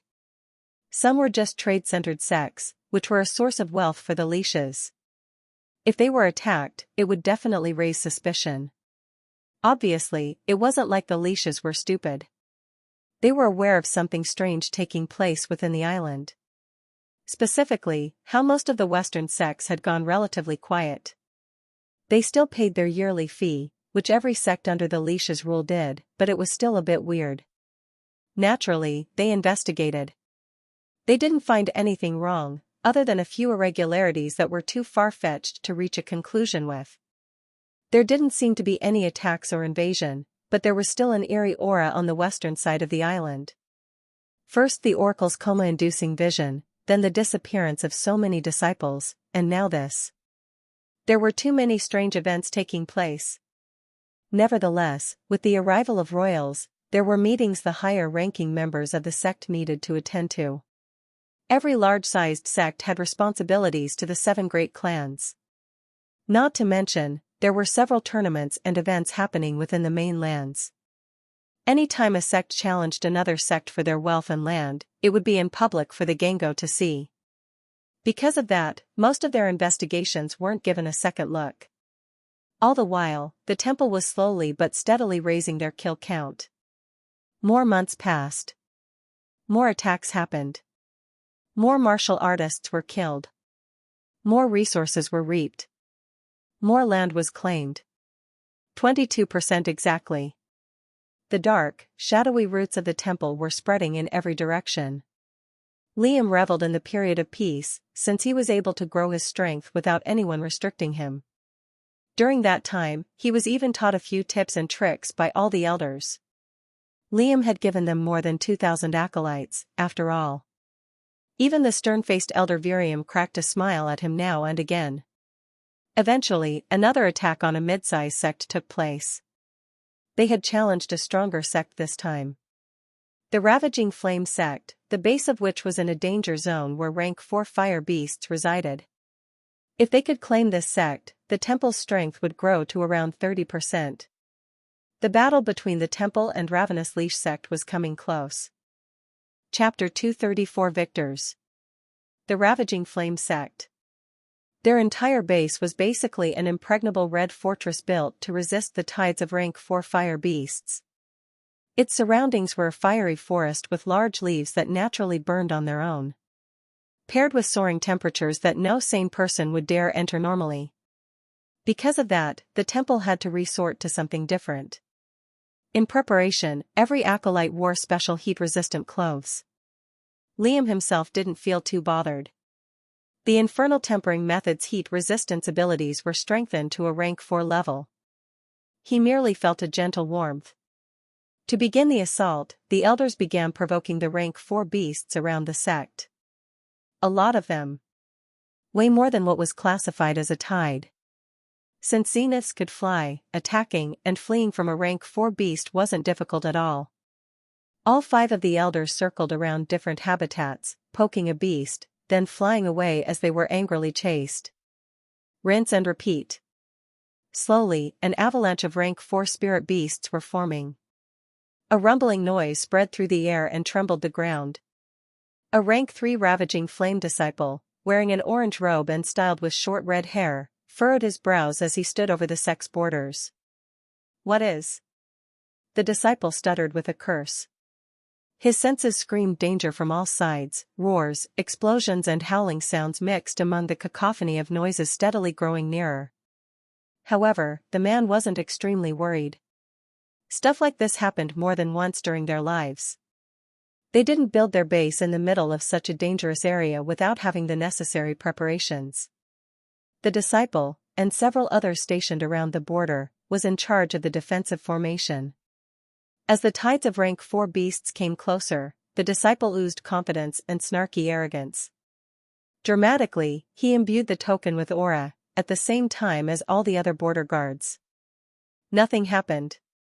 No wall of force or flame grew around the border. And the tide of rank 4 wolves were dangerously closing the distance.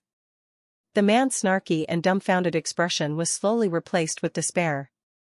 Someone had disabled the defensive formation. Why? Dark tufts of a massive raising wolf's fur started to burn, starting from its tail, then spreading across its body and reaching its maw. By the end of it, boom! A beam of wild flames burst from its mouth, shooting towards the rank 3 disciple and several others at once. They died instantly. Dozens of rank 4 beasts barged into the sect. It was havoc. Often, the weakest disciples lived within the outer layers of a sector. They were free meals. After them were the stronger, talented disciples. They were also free meals. However, before the zenith beasts could fully devour them, the ravaging flame elders shot out of their quarters to deal with the threat. With how far apart the sect grounds were, and the unexpectedness of the attack, the elders couldn't save the outer disciples. After all, the defensive formation was there for a reason. A clash ensued between man and beast. Usually, zenith cultivators didn't have any issue with fighting zenith beasts. It was 3 centers of power versus 2, after all. Intellect versus bestial instinct. But there were only 6 elders against more than 34 beasts. As the clash continued, the elders were actually losing. They were forced to use all their strongest and most devastating spells, leaving them exhausted. Slowly, the elders were losing their ground. They were readily being pushed back from all sides. Fear grew on their faces. Suddenly, a thundering boom rang out from the center of the sect. The patriarch had come out to support his elders against the tide. He was a tall, broad-shouldered man with long red hair and flaming orange eyes. He had an aged appearance, but that didn't take away from his strength. He wore a red robe with embroidered flames. A disdainful look was on his face. With a wave of his hand, raging crimson flames burst forth and roared back at the zenith beasts. Pained howls and roars rang out from all sides. Another titanic battle ensued. With the help from a solid-stage cultivator, the beasts were all swiftly dealt with. All of them heaved exhausted but relieved sighs. Their robes were shredded and their skin burnt. They had won in the end, but lost at the same time. There were massive beast bodies littering the sect grounds. But also the remains of their disciples. More than a quarter of their people were lost. Old Flame, the sect's patriarch, shook his head in pity and sorrow. He looked a bit tired, using his strongest spells to deal with the threat as fast as possible. Who turned the defensive matrix off? His angered, aged voice spread across the region. A response came in the form of a black spear tearing through the air. Wish! The spear was so fast, it pierced Old Flame's solar plexus in an instant. As Old Flame coughed blood, a human shadow separated from the spear. Before the zeniths of the ravaging flame sect could come to their leader's defense, 4 shadows shot at them from different directions. Darius held a sharp-looking dagger of condensed liquid in one hand, and the black spear in the other. Twisting the spear deeper, Darius stabbed the patriarch's neck with the dagger. Boom! As soon as it entered Old Flame's neck, it hissed and exploded. Obviously, the liquid weapon was a rank 4 spell. The patriarch's neck folded due to the force, but he wasn't dead. Wild flames burst from his body and enshrouded him, blowing Virium away and charring a patch of the elder's skin. Whoosh! Boom! KRSH. Liam watched the battle from afar. Due to how exhausted the ravaging flame disciples, they couldn't take advantage of their higher numbers. In contrast, all of the temple's elders were in peak condition, and they had prepared extensive countermeasures against the ravaging flame sect. With so many injuries on his body, Old Flame's fire slowly died down as the battle continued, and with a spear tipped to the neck, he died after. After an hour-long, razing battle, the temple emerged victorious. Chapter 235 Advancement. It was finally over. The battlefield had become utterly desolate. Most of the fortress had been razed to the ground, but only the pavilion in the middle stood erect. Usually, this would be a glaring evidence of the temple's existence. But this was a danger zone. The leashes wouldn't bother entering unless there was a major issue regarding the yearly fee. Meanwhile, the temple elders weren't in good shape. Especially Virium, whose entire right side was burnt to a dark crisp. All around, beast and human corpses lay. Specifically, 36 spirit beasts in the 4th rank. Liam's eyes were filled with avarice and hunger. Liam's body was in the middle of the lower tier, even though more than a year had passed. Unfortunately, the devouring method wasn't really the fastest way for him to progress. Anytime Liam devoured a beast or human, the nourishment spread evenly between his core, body, and chaos pearl. And the life force would enhance his blood. He also had to take pauses in order to digest the meals. If it was just his body, Liam would have pushed past the lower tier already. But now, with so many Zenith beast bodies, Liam was entitled to several corpses. It wouldn't help him advance, but it would sure bring him closer. Liam could probably hunt rank 4 beasts himself. His mental faculties were much stronger compared to before. Liam could probably control his Ashura form much better now. Though, he hadn't tried since his first attempt, due to the constant stream of raids he took part in. I didn't get a chance to use my dusk blades either. Liam used the dusk blades only once since its invention. The martial artist he used it against only had a peak rank 3 body. With just one swing across the man's body, his body had been cleaved from shoulder to hip. And that was from sharpness alone. Liam had hid the blades from sight ever since. He had hoped to use them against the ravaging flame, but the beasts and elders did everything. Those of the fire element will learn their martial arts, Elder Virium said with a strained tone, flying above the acolytes. The remaining elders were already flying back to the temple's main underground base, tending to their wounds. Until then, we will stabilize and recruit new forces. Only 2 more attacks remain. That was all the elder said before leaving the shadows to guide the remaining acolytes. Now, the temple controlled over 30% of the island. The only issue was, they lacked numbers. There was so much land and territory that there weren't enough people to control them. There were only 2,531 temple members in total. But 30% of the island could house up to 10,000 and more. It was clear that the temple needed to recruit more forces. They were already in the process of doing so. Some sects held extremists like themselves. Those that imitated the temple's cause and whatnot. Meanwhile, Liam helped the shadows in salvaging the remains of the ravaging flame sect. Shock fell on their faces as they saw him carrying a rank 4 spirit beast on his back and piling them atop one another. There were at least 8 on that pile. They were injured and bloody, but Liam chose them on purpose. He picked quantity over quality, since it was much more effective to grow his body. I can have these, right? Liam asked Krell, who looked at him blankly. The other shadows and disciples were there too. Everyone knew of Liam's personality. He rarely came out of his den, but when he did, his threatening aura was imposed on everything. Thankfully, he didn't stay out for too long. Did you tell the elders? Krell asked. Liam nodded firmly.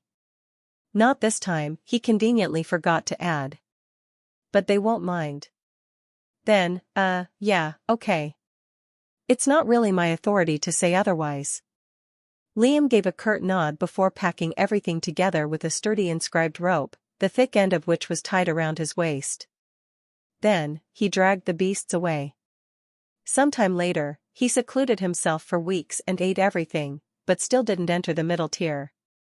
So slow, Liam scowled a bit. He was inside the bandits' hideout, hidden behind the waterfall. At least my blood and core are improving. I'll probably advance to the solid stage in 2 more months. But a second later, something strange started to take place within his chaos pearl. Liam's brows furrowed. It was changing. Scalding heat exploded in Liam's solar plexus, forcing him to grunt suppressively. Liam's entire body shook uncontrollably. Chaos surged through Liam's pearl and seeped through his skin, but strangely, it didn't explode. It was condensing. At the same time, the dense alloy walls of his pearl were starting to tighten and shrink to the size of a pinhead. Liam felt as though his heart was getting squeezed. Although the chaos pearl was a center of power, it was just like any other organ. He could very much feel pain from it. A few minutes passed as Liam's crimson chaos continued to burst and surge wildly. Finally, it stopped. Liam heaved a sigh of relief, then took a deep breath. As his surprise died down, it was replaced with a broad smile. He examined the pearl with mental energy. Instantly, he realized how denser his primordial essence was. So this could advance too, of course it can. It took more than 3 years, though, just to get to the second rank. 3 years had passed since Liam had become an Ashura. During that time, he'd devoured countless corpses, not to mention high-ranking zenith beasts. Out of all my centers of power, this has to be the most difficult to advance. 3 years just to advance to the second rank.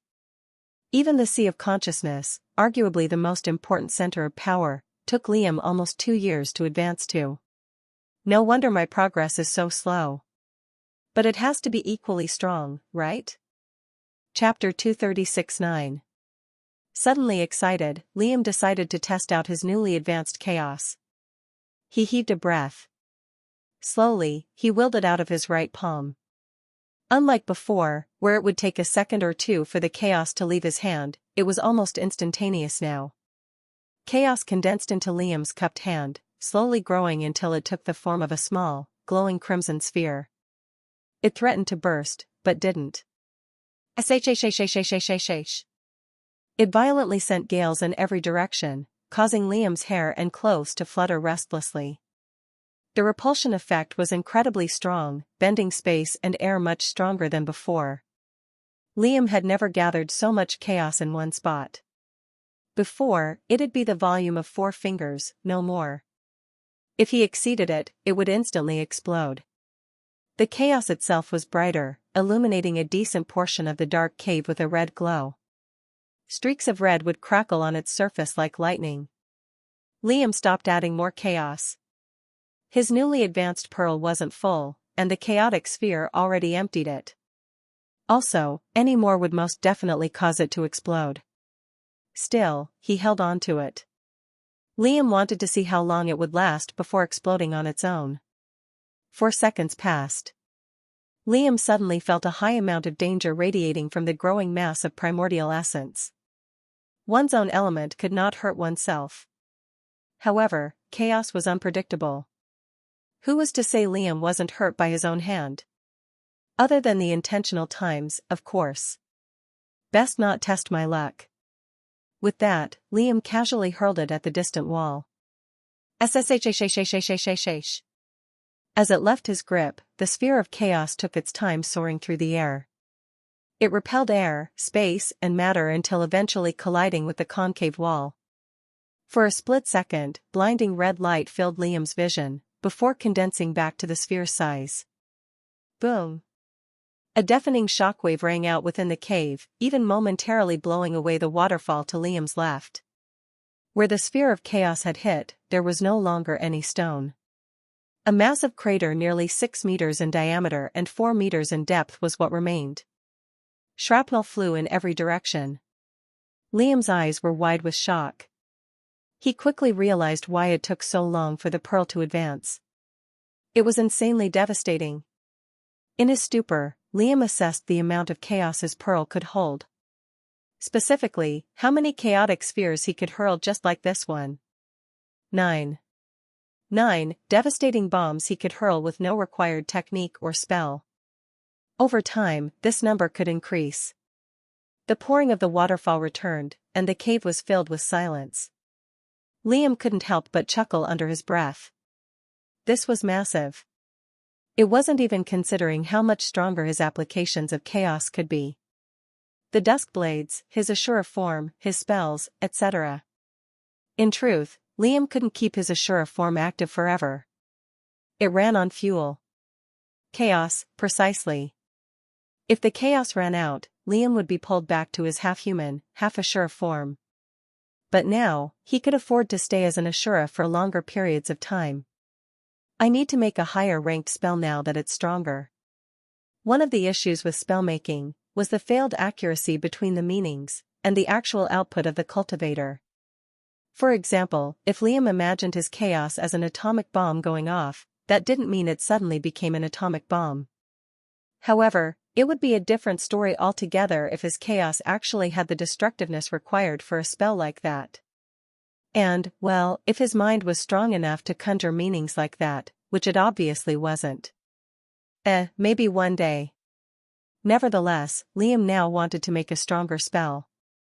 Something capable of expressing the might of his rank 2 Chaos Pearl. His Sea of Consciousness was certainly up to the task. A rank 2 Magus could make rank 2 spells at maximum. Making a rank 3 spell with a rank 2 mind was also possible. However, it massively depended on the comprehension of a cultivator, his ink, and his linking ability. The meanings would essentially hit a roadblock when trying for a rank 3 spell, held back by the lower-ranking mental sphere. It shouldn't be impossible. I can make something that just builds upon the controlling chaos spell. I should make one for my darkness as well. Done with his musings, Liam cloaked himself with his shadows, then burst out of the waterfall. Liam's speed was explosive. With his shadow deepened and enlarged, Liam could envelop 95% of his body. When he focused it down only to his legs, he could run at a total speed of 130 km per hour. Paired with vanishing steps, Liam could close gaps in basically a blink of an eye. Pretty soon, I can submerge myself in the sea of darkness, Liam smiled. It didn't take long for Liam to arrive at the temple's underground. Since his standing was a bit special with the elders, he was given a shadows accommodation. That, and the fact that Liam destroyed 3 of his previous accommodations due to his experiments. The elders pretty much gave them a new house out of annoyance. Liam entered his quarters and didn't leave for the next few months. The temple shadows, disciples, and acolytes started making bets on when he'd leave. Before or after the next major attack, Oro announced with a smile, the organizer of such a betting ring. Before, said one acolyte, waving aura stones in the air. After, said another, searching his pockets for money. Probably a month or 2. Who knows what that maniac is doing now, said Ruth with a knowing smile. My liege is most talented and sane. Please refrain from labeling him a maniac, Jargon sent Ruth a sharp glare, which she met with one of her own. Liege this, liege that. Go liege yourself some maidens, Ruth responded in disdain. As the two bickered endlessly, more prediction bets poured in. Of course, all of this had to be hidden from the elders' gaze, unless... Oi! Didn't I tell you not to gamble and waste time? Elder Viriam's angry voice rang out from behind, and everyone instantly dispersed like the shadows they were.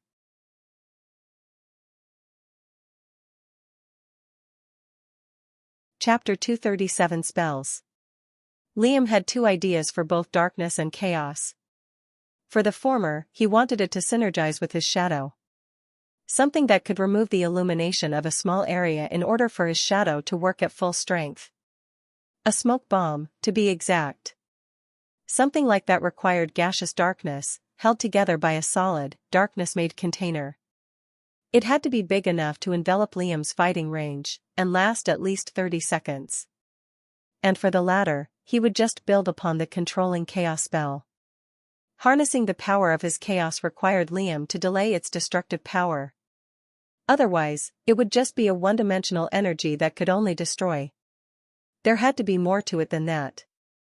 Obviously, Liam didn't have any problem with the explosiveness of his chaos. But if he could decide when it exploded, that would be massively different. Overall, the former would be a rank 2 spell, while the latter a rank 1. Since darkness was so much more malleable and easy to manipulate, Liam could definitely make something like that. He had already made several rank 0, and even rank 1 spells with simple functions. They didn't really help his battle prowess at all, but they were good practice. Not having it explode in his face, like a certain red energy, was always nice. /////. It took roughly 3 weeks for Liam to make the spell, which he subsequently named Shadow Bomb. To extend the Shadow Bomb's lifespan, Liam added a bit of liquid darkness to moisten the noxious gas. By the end of it, he had succeeded. In his accommodation, Liam placed several torches all around. Then, Liam activated the spell. Tendrils of darkness gushed from his right hand, swirling over his palm to form a plain, black sphere. It was small, barely the size of a baseball. Liam shook the sphere, which let out a muffled slosh with every shake. Liam then cloaked himself with his shadow, which was weakened by the illumination. A moment later, Liam forcefully threw the ball on the floor. Boof! Dark gas instantly filled Liam's entire accommodation, oozing through the cracks of his ceiling. The fire torches were instantly extinguished, and Liam's shadow reverted back to full strength. Its effect lingered for exactly 30 seconds, before slowly dissipating into little wisps of fading smoke. Liam took a deep breath and heaved, his bloody eyes drooping with exhaustion. That took time. But it was an astounding success. At the age of 17 and a half, Liam had finally made a rank 2 spell. I just know making something with chaos is going to be even more of a pain. Liam shook his head. At least I'm close to advancing. It should be another week at most. ////. Another 3 weeks passed. That was the amount of time Liam took to make a rank 2 darkness spell. The Shadow Bomb. And it took him the same amount of time to make a rank 1 chaos spell. Oh, and during that time, Liam also advanced to the solid stage. His darkness had grown unadulteratedly black and lethal, but Liam didn't get a chance to test out its power. He was too focused on making a chaos spell. Liam quickly realized how hard it was to delay the explosion of his newly advanced chaos. It was extremely difficult. So much so, Liam changed his line of thought. I'll try something with that later. My inscriptions just can't hold down the chaos anymore. Instead of delaying his explosive energy, he wanted to make it focused on a single point. It would still have its destructive powers, but honed instead of wild. That would strengthen it considerably, but it would only affect a small area. And after 3 weeks. In his quarters again, Liam raised his right leg above his head. On the ground of his accommodation, there were countless craters and pieces of cracked ground. Chaos gathered at the back of Liam's heel, but unlike before where it would surge wildly without any particular shape, it now vaguely resembled a small spike. A moment later, Liam struck the ground with his back foot. Crrkh. There wasn't any massive explosion, and the floor didn't completely shatter with the force of his strike. But when Liam lifted his foot, there was a precise, 5-meter hole in the ground, 4 inches in diameter. Liam laughed weakly.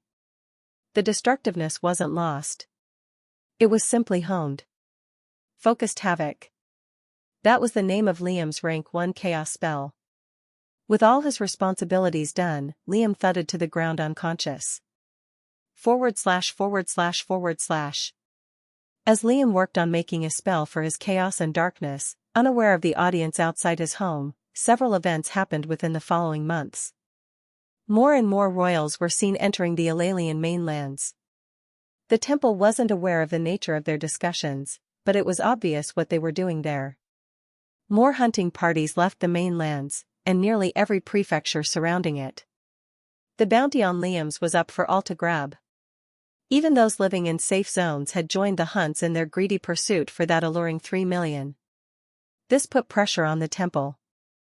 Other islands were also being explored. By extension, the ravenous leash sect also sent out several hunting parties that scattered across the island. They would naturally explore the northern, southern, and western side of the island. However, before they could do so, the temple employed a countermeasure. Some of their spies would join the hunts and give false information to the bounty hunters. They'd spread rumors of Liam's description in distant prefectures within the main lands. It was effective as a delaying tactic. The leashes had left the island and headed towards the mainland prefectures first. The frustrated parties would spend weeks trailing from one dead end to another. But it merely delayed the inevitable. Hiding within the isolation chamber until the whole thing blew over was a possibility. Yet, if the leashes found out about the emptiness of the western island, it would be obvious of an invasive, hostile force. Sooner or later, Liam, and subsequently the temple, would be found. For this, the temple had to get a bit reckless. They sent parties to recruit weak, small-sized sects in their cause. And the attacks on the 2 mid-sized sects were set for the next week. Chapter 238 Jenga. Although a secluded sect, the temple still had their connections. Before their exile, they had several allies. Their spies littered every corner of the mainlands. Each of those spies kept tabs and notes on the sects that surrounded them. Especially those that didn't like the submission of the 7 clans to the dual empire and the imperialists. Just like they chose their enemies, the temple chose its allies carefully. It was as though they were playing Jenga, carefully flicking away their opponent's pieces and adding their own. But if they weren't cautious, everything would tumble down. /////. As soon as he awoke, Liam left his accommodation. He wore his usual, black-clad wrappings, leaving only his tattooed arms bare from the shoulder. Outside, acolytes, disciples and shadows burst into loud cheers while some groaned and cussed. I told you, exactly 1 month and a half. I got the pinpoint prize, a tall but scrawny acolyte leaped into the air. Ugh, if he just stayed inside for 2 more weeks, another cursed. Count your earnings. Remember, I get a 10% fee, Oro said with a loud laugh. Liam grimaced. Why did he feel like a racing horse? Just then, Krell approached him with a wry smile. Liam didn't fail to see him pocketing a large sum of aura stones a second earlier. You heard about the upcoming attacks? Krell asked. They're only 2 weeks away. Liam raised his brows. Krell filled Liam in on what the past few months entailed. They're getting a bit desperate. Then again, all of this did start because of me. Liam wasn't naive. He knew the temple didn't shelter him out of kindness. They wanted his expertise, talent, strength, capabilities, and potential. Housing perhaps one of the youngest prodigies in the current cultivation world wasn't a light responsibility. And it wasn't like Liam hadn't done his half either. He had made weapons. He merged the blood troop with the temple. He underwent the ink shadow procedure. He spread knowledge of the Royal Academy. Both parties were in a symbiotic relationship. However, it was time for Liam to put in a better effort. Honestly speaking, he hadn't gone above and beyond. He didn't feel obliged to. Now, however, Liam's fate rested with the temple's hand. It should be time for me to make a rank 3 abyssal needle. Now that I've advanced to the solid stage, I can probably make them without relying on rank 4 materials. Usually, the average age of advancing to the solid stage of the core's 2nd rank would be 25 to 26. This was not counting pills, elixirs, and living conditions. From what Liam remembered, most nobles at the academy advanced to this stage at around 20. At most, so-called peerless geniuses, like that ice guy that Liam forgot the name of, with the half-corroded face, advanced at the age of 19. But Liam was 17 and a half. Advancing to the 3rd rank was obviously higher than that, usually 5 years. Still, Liam could instantly feel how far away his advancement to the 3rd rank was. It would definitely take him years, but he had a ridiculous advantage compared to others. Liam bid Krell adieu, then headed to Temple's storage to take out several rank 4 materials. Now that the temple was so rich, they kept a stock of rank 4 spirit beasts at Liam's request. And with his standing with the temple, he could waltz in there and take whatever he wanted. Although Liam could make the abyssal needles without rank 4 materials, he opted for them anyway. I'll make the rest with rank 3 parts. There's not enough darkness spirit beasts in my stash for too many.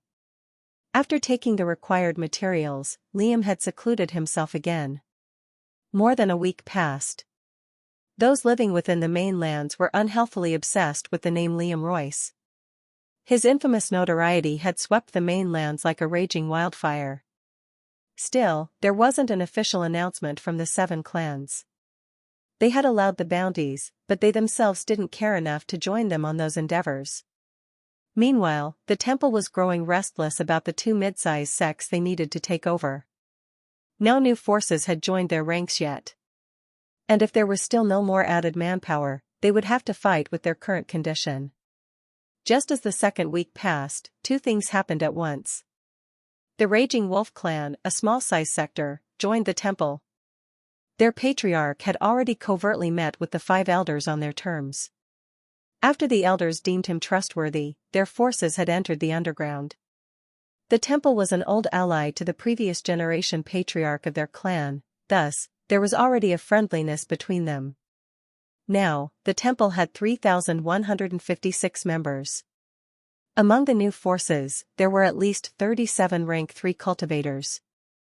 But most important of all, there was another zenith. Berserker Hound. That was the Raging Wolf's patriarch. Someone with that name was hardly trustworthy. With his hulking, nearly 3-meter-tall stature lined with bulky muscles, the man looked like a literal wild beast that came in human form. His brown hair was shin-length and unkempt. His hairy upper body was almost always bare. Only a pelt-made tunic covered his legs. His dark black eyes were iron-hard. But all of that was external. In reality, the berserker was kind to even the weakest of acolytes. "Ah, my moniker? Haha, it's a bit embarrassing, but I get a bit reckless in times of battle. My real name is just Ryu." With that, he humbly joined the temple as the 6th elder, on the condition that his martial arts were still practiced and spread. With him there, taking down a mid-sized sect was significantly easier. They couldn't undergo the Dark Star procedures due to the lack of materials and time. And the second event was that Liam left his seclusion on the day of the attacks. In his ring were 4 different items. Inscribed items in the 3rd rank. They were roughly 2.3 meters in length, and just 5 inches in diameter. The tips of the items were sharp and linear. Bullet-like, almost. They resembled layered, black javelins but without any hilt or grip. The weapons buzzed slightly on their own, brimming with power. Blood-red writings covered them, and one of them was much stronger than the rest. Chapter 239 Arm Wrestle. Making one-use items in the 3rd rank was largely easier than making a long-lasting weapon. After all, they were built to be destroyed upon usage. Liam didn't need to make it stable at all. Instead, all aspects of the abyssal needle were improved. Even the sharpness was significantly better than before. It could cut through a rank 3 body with ease, and implode through it right after. And the explosion aspect was the most terrifying thing about Liam's invention. A rank 3 inscribed item was no joke. And the enhanced abyssal needle was truly one of its kind. It had a wide radius of attack, and its initial explosion could kill dozens of strong cultivators if used correctly. But that was just the initial explosion. Long-lasting plumes of corrosive gas were next, which could cover a range of 35 meters and last a solid 2 minutes. 35 meters. For scale, that was the size of a baseball pitch. Why Liam was allowed to make such an item was due to his solid-stage core. It just swirled with massive amounts of pure aura and power. Through that, Liam just made the needles act as a conduit for that power. Every time Liam finished completing a needle, he simply poured everything in his core into it. And that was it. That was a rank 3 item. Of course, that was an oversimplification, but the niche of what the abyssal needle was. When Liam left his quarters, he saw a few new faces in the underground. Large groups of acolytes were preparing at the entrance of the chamber, their expressions honed with intent to battle. Since Jargon was Liam's neighbor, by his own request, he instantly appeared at Liam's side. "My liege." Liam gave Jargon a quick nod. "A new sect joined?" he asked. Jargon nodded firmly. "Raging Wolf. Their patriarch has been wanting to meet you for a while." Liam's expression grew a bit bitter. As such, when meeting new people, Liam never trusted them at a first glance. And, well, he found it a waste of time to interact with other humans. "Spread these weapons for me.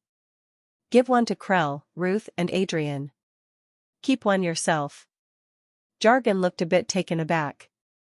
"A javelin?" he asked, examining the weapon intently. Liam shook his head as he headed towards the entrance. "A bomb." Sweat formed on Jargon's pale face. Liam quickly taught Jargon how to use the needles, before leaving towards the entrance of the underground. Liam was battle-ready. He had his dusk blades.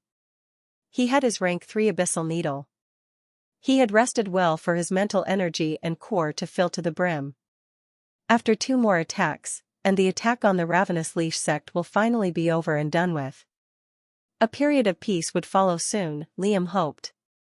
But he knew that it wouldn't be so. The giant bounty on his back would ensure that he'd stay hidden for as long as possible. Even if the temple gained a higher standing. It wasn't anything different to what Liam had been through his entire life. He was sick of it. Being hunted, chased, suppressed. Worst of all, he was still weak. He was nowhere near the stars. Just thinking about it made a scowl form on his face. Pretty soon, Liam merged himself with the temple's gathered numbers. Lines were formed based on one standing in the temple, and Liam was among the front row. The air was rowdy, but tense. Not everyone was bound to survive. Even with the new forces. Most acolytes were busy socializing with the Raging Wolf sect to calm their nerves. Liam just stuck to the sides and strengthened his shadow. As he was stuck in his thoughts, a massive, hulking figure entered Liam's sights, towering over him. His fierce, iron-like eyes stuck to Liam's. Ryu, the Berserker Hound. He looks like the Iron Giant, Liam thought, unfazed by the man's gaze. "You're Liam Royce?" the man asked with a shocked expression. "I thought the acolytes were playing pranks when they said you're not above 20. The bounty made you sound so terrifying." Liam silently stood up and made a respectful gesture, hiding a frown. Ryu's voice was loud. So much so, everyone's attention fell on the two. A crowd slowly formed around the two. Liam inwardly cursed. The elders still hadn't come out, making last-minute preparations. Liam had to deal with the 6th elder himself. Sorry, I was just taken aback," Ryu apologized in a way that didn't fit him. He stretched his massive hand forward. "Nice to put a face to the name." Liam nodded wordlessly, connecting his hand to the man's grip. He shook once and thought that was it, but the hound didn't let go. Slowly, the grip tightened.